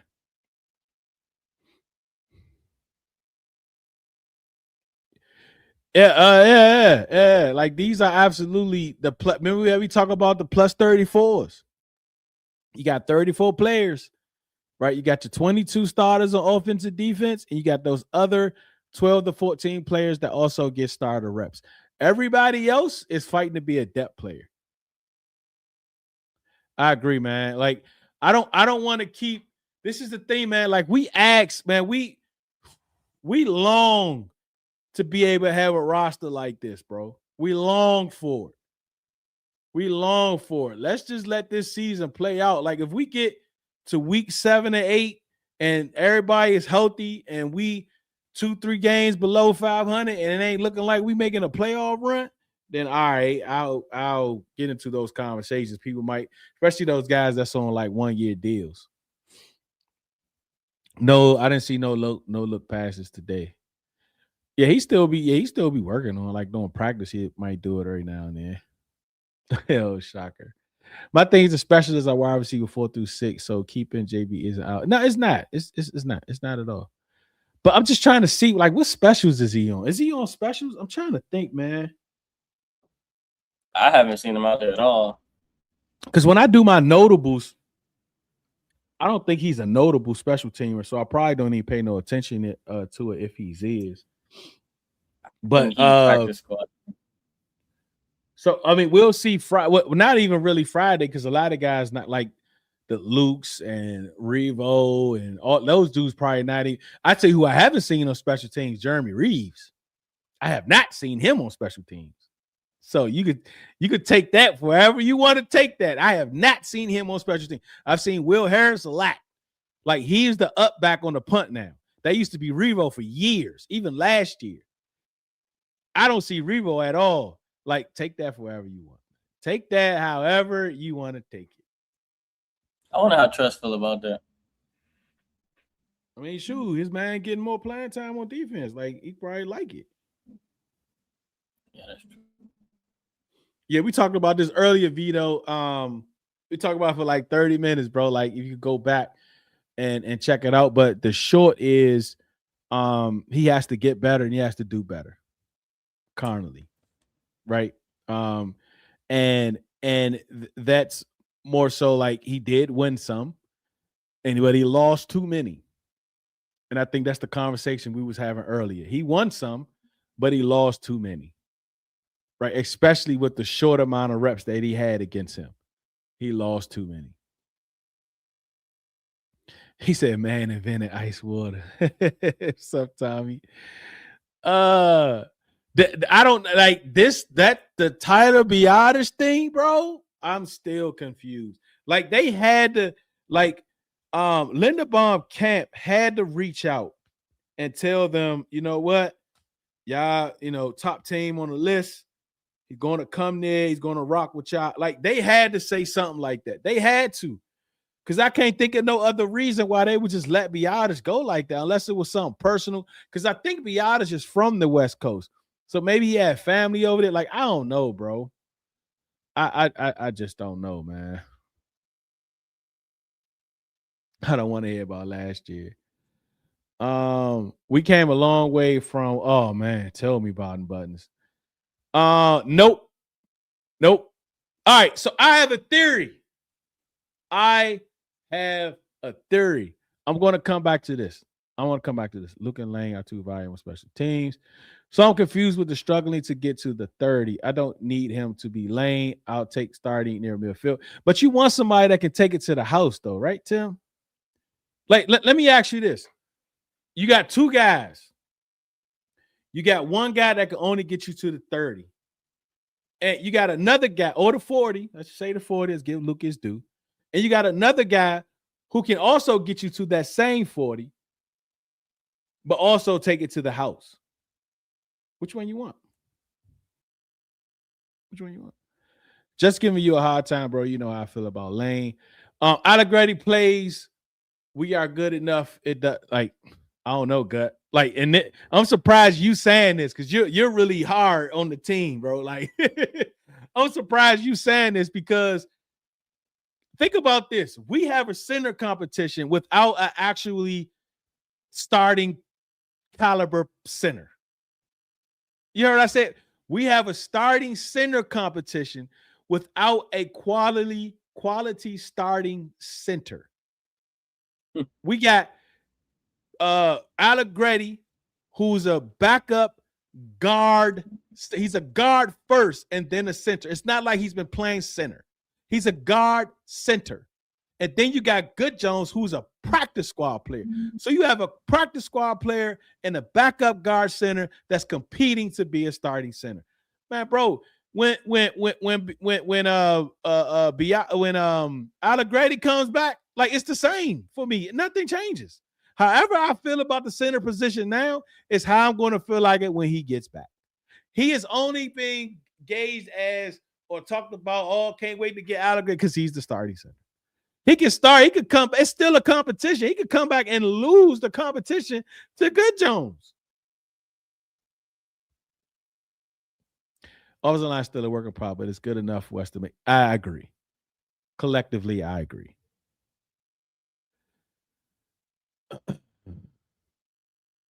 Hey, man. Will Hurst rocking with the twos. I think he's still on this team. I think that's another thing. Like, we got to keep the best players. And sometimes the best players are not always going to be your only the start. Like, you got starters and you got other good players and you got bad players, but you want to keep all of your good players. Good players and up, you really want to keep. But we know that the fact of the matter is in the NFL, you have way more bad players than you have good players. Yeah, Blau is just he's just I'm going to forget about the Leo thing. Hold on. They went all in on bond and didn't want to match the price tag. I guess I'm expecting Luke to be a better receiver than returner. Then he gets the opportunity. Lane has I don't think he has no receiver upside because he showed the last couple of days that he does have it. We had plenty of cash plays to release after the signing. Of course, I'll take that. I was about to say, don't rob him of that 10 yard. That's right. Yeah, I'm not. Yep. Getting back to Leo. Let me see. Good Jones going to end up being a starter. I wouldn't be surprised. Chris, what's good, man? How you been, man? He finished last year strong. My question regarding the two returner thing is, who is the home run hitter? Have we seen him in camp? It's going to be Lane Antonio Williams for sure. Like, it's going to be one of those dudes. It's going to be one of those dudes. One guy to the 40 versus house call. Of course, give me the house call, but Lane not on kick return. That you and they hit Dustin. Yes, he is. He is the most fluid returner that we have. Before he catches the football, when he catches the football, after he catches, he's the most fluid. He's the smoothest. I mean, before he catches it, you can see his feet chopping. He catches it so smoothly. It's like he catches. I'm gonna come to my kickoff return. He catches it and all in one motion. He's tucking it and he's moving. He is the most fluid returner we have. He might not have did it last year, but I'm telling you, do not be surprised if you see him out because he's on the second set of kickoff returners.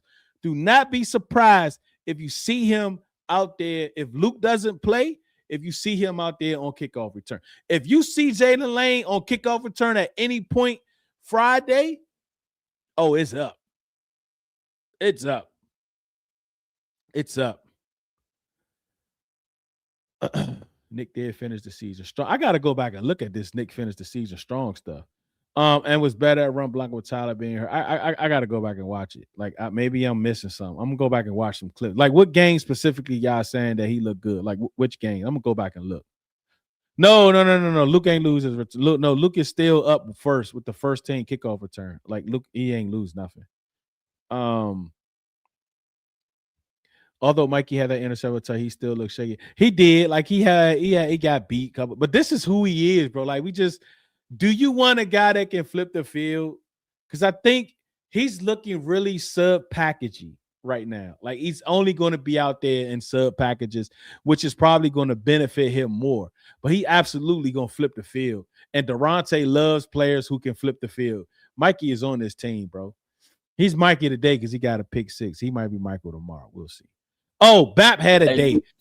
Yeah. I got to roll, bro. I'll give it up with y'all on the radio. All right, man. Appreciate you, man. Y'all about to get out here in about 15 too. Bap had a day. He was hooping. Like him and Joseph were hooping today. Like Oway, Chason, Payne, like all those dudes was just dominating. They was dominant. But Bap had a day. Bap had a good few days, actually. He's stacking some days. Because I thought, man, he odd man out. It always hurt. But I don't know, man. Like he's making the case. And you heard Durante mention him yesterday also. I'm nicknaming him Bap. B-A-P. I'm nicknaming him Bap. Wait, Lane has been back. Yes. In practice, doing a joint practice. Yes. He's on kick return. Yes. Agreed. Lane in returner was confused why he and Bill didn't get. And Bill got out there one. Bill the only one, bro. Bill the only lead block on kick return that's actually blocking somebody. Laying that shoulder on. He was laying a shoulder on people that one time he got back there. Bro, Bill just having himself a day, bro. Lane stayed healthy, so why wasn't he No, he didn't. Lane got hurt, Tim. He got hurt. DBs get beat, folks. Very true. No, Lane got hurt last year. What you talk about that part, Tim? But I'll wait. Come on. Did you get caught up again by not doing your research? You're getting caught up again. No, I want the same energy and grace for Mikey, for Connolly, because Mikey been getting beat all training camp. No, you shouldn't want grace.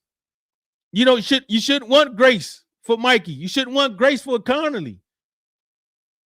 We don't want grace. We want performance. We want progression. We want you getting better. No grace. None at all.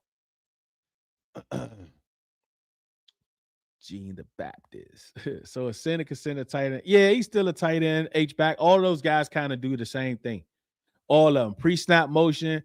All of them like shift to the backfield, run out. Like all of them kind of do the same thing. I think that's just going to be this offense for sure. It's just not true. Lane struggled with kick return last year. When did Lane struggle with kick return last year? I'm trying to remember. He had kick returns last year, Dog Tide. Lane had kick returns last year. Maybe I'm forgetting something. Bro, like Taj, like when I tried to do the edge rushers a few weeks ago, I was like, nah, man, forget it. Like I'll come back to them.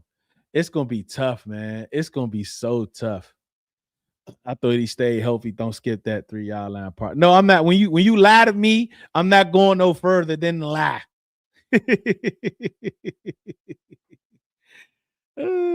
Mitch, grace is over. Grace period is over, man. It's time to ball out. 5 going into year 3. We ain't got time to give a grace to people. Like we might gotta play them and boost them up and hope they get better. But when you talk about grace, when you do bad, I'm gonna say you doing bad and you need to do better. All right, I ain't cutting them. I ain't come out releasing them and trading them and moving them. And no, I ain't talking about that, right? Because I know that they're still good players. That we just expecting more from them. Yeah, there you go. There you go, Cuddy. We want greatness, not grace.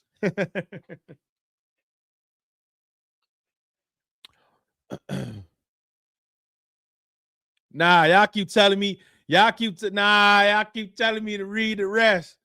Carter Cup Bill's been getting a lot of flack for pass protection, but he's looked great all camp. And he's looking good, bro. Right. And people saying he had kickoff return. I don't remember kickoff return. I mean, let me know. Let me know. He said no more grace from me. My bad. Misspoke. Sorry, Tim. Sorry, Tim. My bad. I shouldn't have said. My mother used to always say, "Don't liar is a bad word." I am really like truly sorry. I shouldn't have said liar. I shouldn't have said liar. My bad. Tim. My bad. What's up, CD? What's up, man? 3 kick return, 56 yards, 30 yard long. That was Lane last year? That was Lane dog tie? I don't even remember them Jones. I don't remember them Jones at all. I don't remember them Jones at all. Oh, yeah.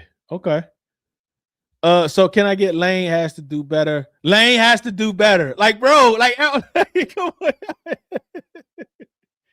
on. Third receiver is Antonio Williams. Yeah, it's Terry, Stephon, Antonio Williams for sure.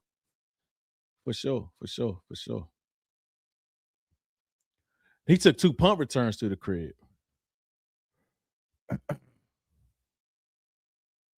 Yeah, he took 2 punt returns to the. I was just talking about kick returns specifically. What's up, man? This is an interesting question because I'm trying to see who is the backup left guard now. Trent Scott is the backup right guard. I wonder if he's backup left guard too. That's a good question. See, I gotta see. I gotta ask some people. That's a good question. But I think Paul is a starter for sure. It's just not a lot out there right now, bro. Unless you want to trade for something. Like it's just what it is. Like it's what it is, August 12th. I mean, if somebody come up for a trade like cut day and somebody get cut, or a vet is losing their job to a younger guy, we might make a move or hit the waiver wire. I think we'll hit the waiver wire. I think that's more so what's going to happen, hitting the waiver wire. I don't know if Wiley is at left guard though.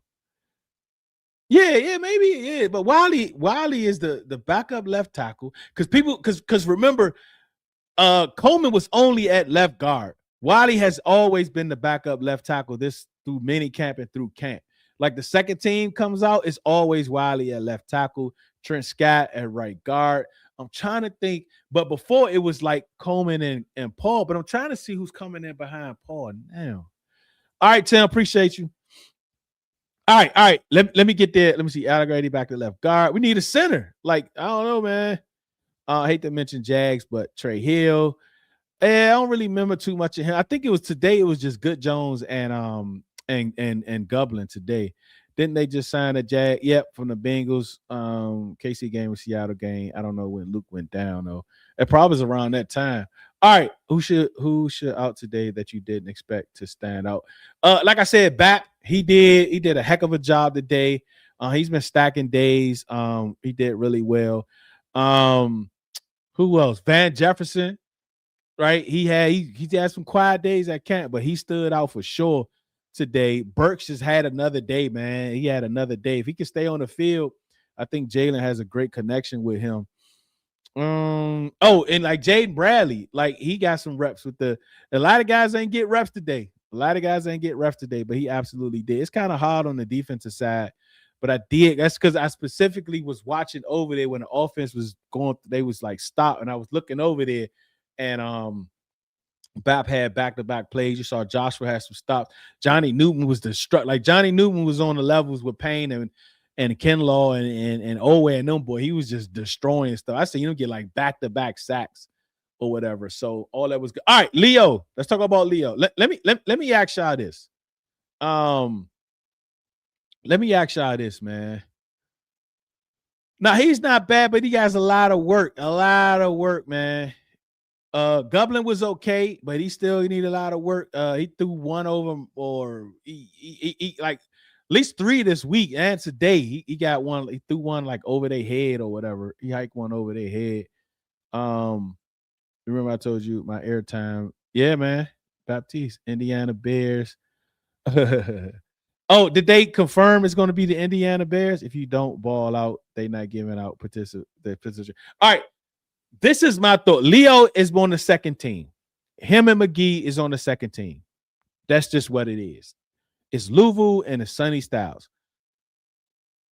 Smoke mentioned to me that Lake was and Lake is going to be on here Monday. I'm gonna ask him about it. That they have given a whole lot. They didn't expect Sonny Styles to be able to take as much information as he has. They're giving him more and more. This past week, they've given him a lot more. This is my theory, because I just cannot see Leo not being the primary linebacker on the field alongside Sonny Styles. Something Durante mentioned yesterday about today's practice, when he was like, the guys can't go out there and lose their minds and forget about their technique. They need to stay under control. I'm thinking he talking to Louvu. I'm going to be honest with you. I'm thinking he talking to Frankie Louvu, right? Because we know Frankie Louvu, and we know we need him to be insane, right? Like, I just don't see him being able to keep his composure, right? And handle that green dot. I think Leo not starting is more about Sonny not being ready for the green dot yet. I think once Sonny gets the green dot, it's going to be Sonny and Leo. Now, keep this in mind, because I think, keep this in mind. When we talk about these edge rushers, Omenihu and the D-line, Payne, Newton, Kinlaw, Dorrance Armstrong, Owe, Chason, even Bap, Joseph, add the linebackers, Leo, McGee, Sonny, Louvu. When we talk about all of those players, we know it's only going to have probably 7 of them on the field at one time, right? Could be 8, depending on.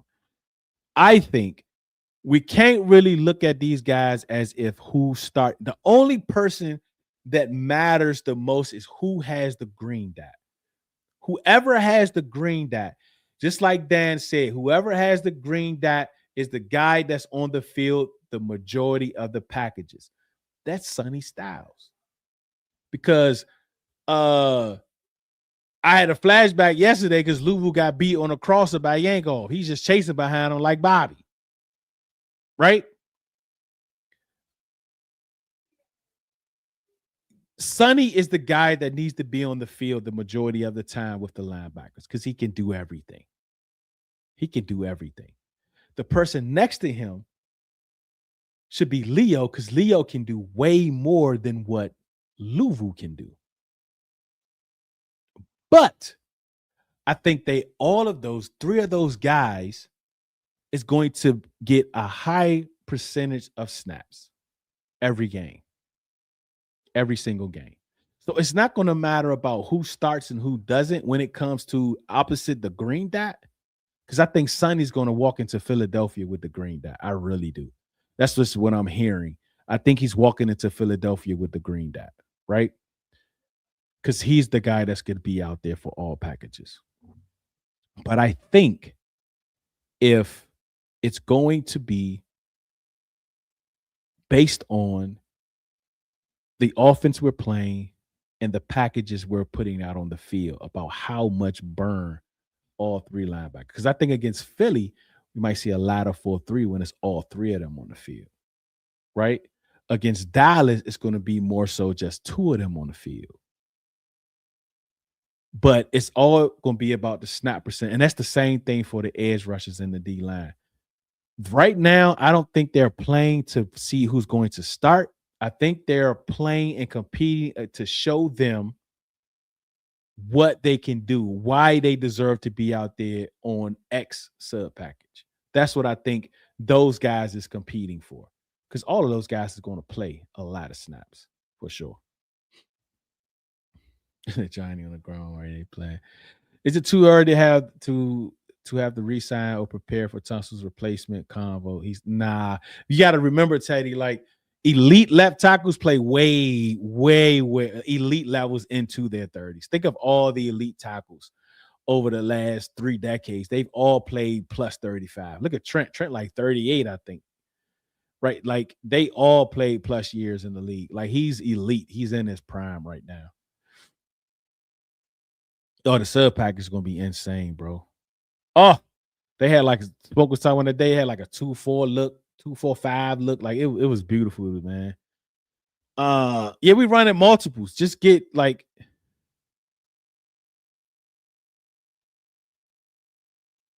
all right. So Tim Settle has a calf strain. His recovery timeline is unclear. So we got to see what that looks like with him. We're gonna be a multiple defense all over the place. Doesn't matter who starts. I'm sure they will. Yeah, I don't think it really does. But I think the green dot matters to me more. Like Louvu and Chanel, like don't really matter. The green dot, I need Sonny to have that green dot because if Sonny does not have the green dot going into Philadelphia and Louvu has it, that means Louvu is going to be on the field a lot with Sonny Styles. And when in passing and third down situations, I need Louvu to come off the field. And if he comes off the field, who's going to have the green dot? You can't just keep mixing it up because Dan wants whoever's going to be out on the field the most, he wants them to have the green dot. Yes. He's taking on that Bobby role. He's really helping Sonny on the field, bro.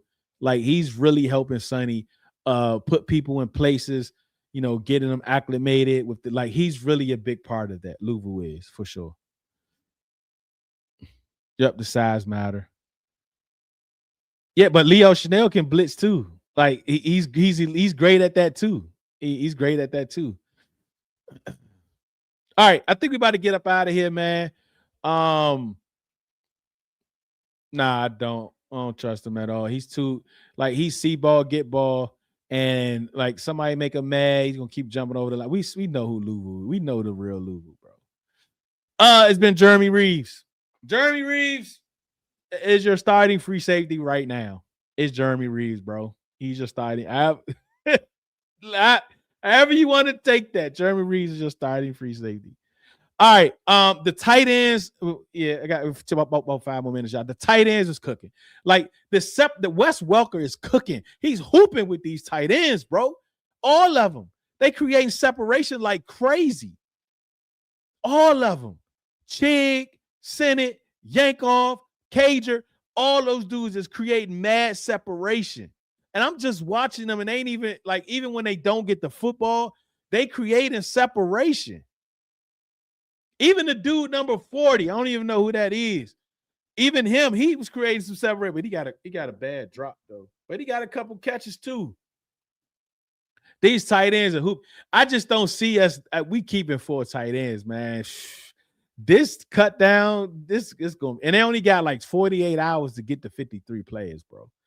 I don't know how they gonna do it, man. Like I'm gonna be interested to see. I think it's gonna come down to who's able to clear waivers and who's not, and then they're going to, possibly protect some of these players. But these tight ends hooping, bro, hooping. This guy. Yeah, man, Revo is getting it in, man. Oh, and bro, DQ, he just be walking around. He spent a lot of time with the returners, kickoff, punt returns, and with the D line. He spends a lot of time with them, but he just be walking around, shaking the refs' hands and all that. All right, story time before I get out of here. So today after practice, I was with talking to Brandon and them, and I saw this guy, and he looked like my cousin. So my cousin, we called him Boo, right? He was growing up. But his name is Brian. So I said, man, look at my cousin. I wasn't sure, but I said, man, I look just like him. I wasn't gonna be like, hey, Boo. Like I wasn't doing that, bro. So I was like, Brian. He turned around, look. He looked, I looked. I said, oh man. So it was, but I haven't seen my cousin, bro, in probably 15, 20 years, man. 15, 20 years, man. It's a whole nother story about, some of the stuff he went through. But it's public. I don't know if y'all know, it was 2005, something like that. A guy killed this baby mother in the chopper, blah, and that was his folks. So it was a lot going on, man. And I haven't seen him 20 plus years, man. And he was like, hey, Mom, it's Dion. I turned around. I ain't seen my cousin Quinn, his mom, and probably longer than that, bro. And he was hugging me, she was hugging me tight for 20 seconds, man. I might have shed a little tear. They might have shed a little tear, whatever. But it was crazy, man. He said he's new season ticket holder. They love the Commanders, man, and it was real. He was like, look at the Commanders bringing families back together again, and that meant a lot to me when he said, because I didn't really think about it like that, but like a lot of us is family, man. Like I got another cousin who was at camp last week, and he saw me post a video. He's like, "You was there?" I was like, "Yeah, I didn't even know."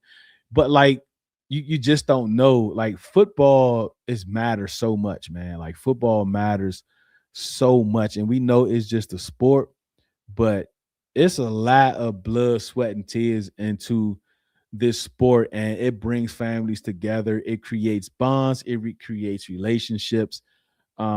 Actually, my wife was my team mom, bro. Right? Like football has just been my life. And it's crazy that this happened today, right? And we exchanged numbers and all that, man. So that meant a lot to me, man. And even with y'all, man, like knowing like some of y'all I was able to meet in person, some not, but all the support y'all give, it really matters a lot. Like we don't get paid to do this, bro. Like what we spend out doesn't even come close to what comes in, right? But what makes this right is you all just being here to support, the likes, the comments, the sharing it, the telling people about it, like all that stuff matters. But when it comes down to it, to be honest with you, if it's just me and this mic, this is why I always live by do it because you love it. Because as long as I love doing something, outside of that, nothing matters. As long as it does not interfere with my with church, first of all, and then my family. If it doesn't interfere with that, I'm doing it because I love it, right? It doesn't matter, like, like all of y'all don't have to come tomorrow, right? But I'm going to be here. I've never made subscribers my content. I've never made subscribers my content.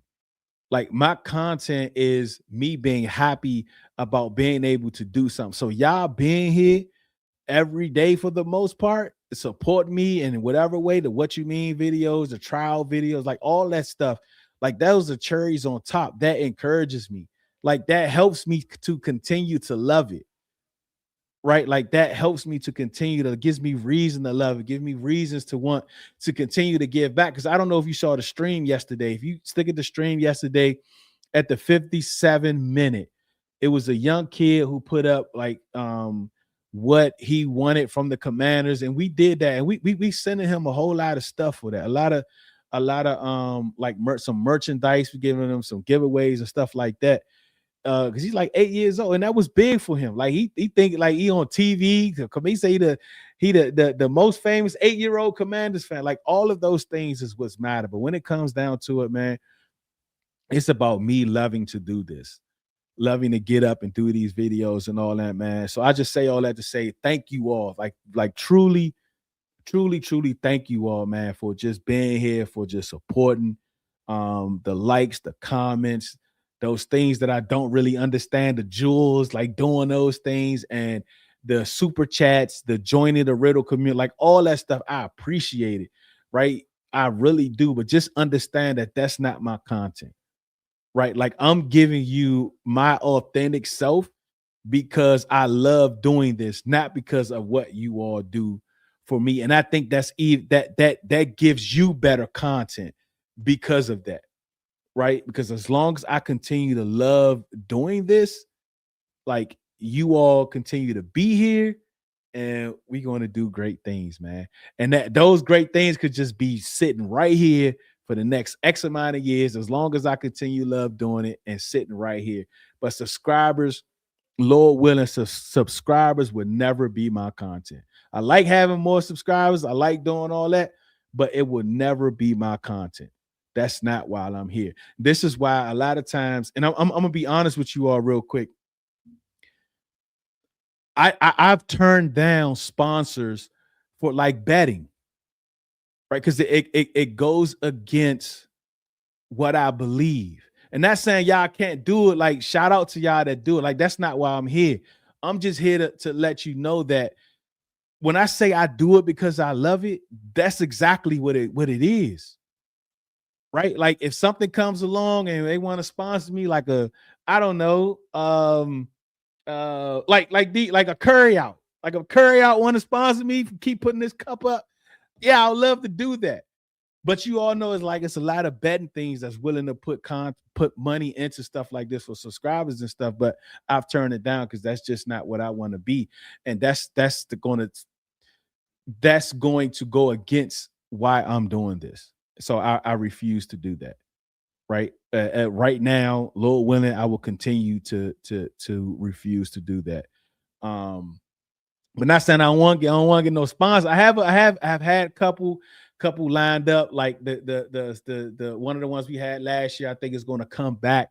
You know, that's a food drink, a car wash drink, put a mobile car wash. I think both of those is coming back. So we just working on some stuff behind the scenes or whatever, you know, and that's why I do it, man. That's a little bit of me, right? Like that's a little bit of Dion. Like that's a little bit of Dion for y'all, right? Like that's a little bit of Dion for y'all. All right, man. Enough of that. What is it? Revo and Bobby in the middle. Oh, no more. I knew we had them dudes running Christian routes. Wow, Commanders bringing the family back together. Love this team. HTT, y'all. Lou, appreciate you, man, from New Jersey. Yes, hold it down up there. Hold it down up there. I got family up there. Actually, I was up there not too long ago. I got family up there. Hold it down, man. Ball is life. Way too many chances. Time to win. You gotta win out, man. Yeah, man. Like we love you too. I appreciate all y'all support, man, for sure. Yeah, man. That was crazy, man. I'm glad I was able to do that. Yeah, like my sister's in Arizona. We went last time. We went down there, man, bro. It was 135 degrees. Me and my wife will fight of who's going to get out to go into the store. Like we was taking turns going into the store because it was so hot. But it is in November, December. So my sister wanted. I'm still thinking about it, dog. Definitely football brings family out together. God first, then football all day. That's why I had to quit going to a black church though. It's 10 a.m. service. Let the prize still.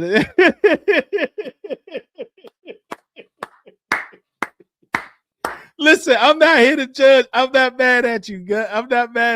But that's why. But like to be honest, but like people in this chat know that I come to the tailgates. Like I don't get out to like 12:30ish. So those days that we had 1:00 games, I don't, not saying that I can't because I can. I usually do the first one because we do a lot of charity stuff. So the first home game, I'm usually there. But the other ones, I'm not, because it's not saying that I can't. I can absolutely just leave, but I just refuse to do that for myself, right? Not judging nobody else. Like, do you? Like, I get it, right? But that's just for me. So I can't do those tailgates. And I usually sometimes I miss about 5 or 10 minutes of the first quarter being in the stadium, even though I'm watching on my phone as we're going. But that's just me, right? It's no, like you keep, like, I'm just saying, like, that's just for me. Community, man. I love it. I remember that skit when you was down in Arizona. Oh, that joke was hot. It was hot down that joke, bro. Man, it was child abuse, bro. Dustin, appreciate you for the super chat. Appreciate you, man. So somebody did $2 earlier. This did $1.99, so that takes care of my victory chocolate chip milkshake today. That takes care of that. Appreciate y'all. It's November. It's about to t-shirt to show up. Yeah, man. I might come down. It'd be child abuse, bro, because it was like 135 degrees and they out there playing soccer. I was like, oh, they crazy, bro. They crazy, man. They crazy, man, for sure. All right, man. Thank you all so much for joining. We got a big week. Don't forget to tap into RITL Radio on X tomorrow. It's another way to radio. It's all audio. We go from 7 to 10. We got our first guest. We're going to have weekly guests that has their own segment each day, about 10 or 12 of them from some of your favorite content creators. So chop in with us tomorrow, 7 to 10 o'clock, Monday through Friday on X. We're probably going to do another stream tomorrow, just discussing what we saw today, more on the O-line on tomorrow. So big week, man. Big week next week. Got a few people coming in the building. Can't wait for that. Outside of that, man, yeah, I'm telling you, bro, it was hot as a mug down there. Cars melting on the street. And it's so they got all them natural colors because of the heat or whatever. Like it's just, I mean, not natural colors, them earth tone colors. Man, I don't see how y'all lay down there, man. I can't do it. Thank you all so much. Thank you for spending the time with me. I know you didn't have to, but because you did, I absolutely appreciate it. Remember, do it because you love it, not because it loves you. One beat, one sound, one heart, one love.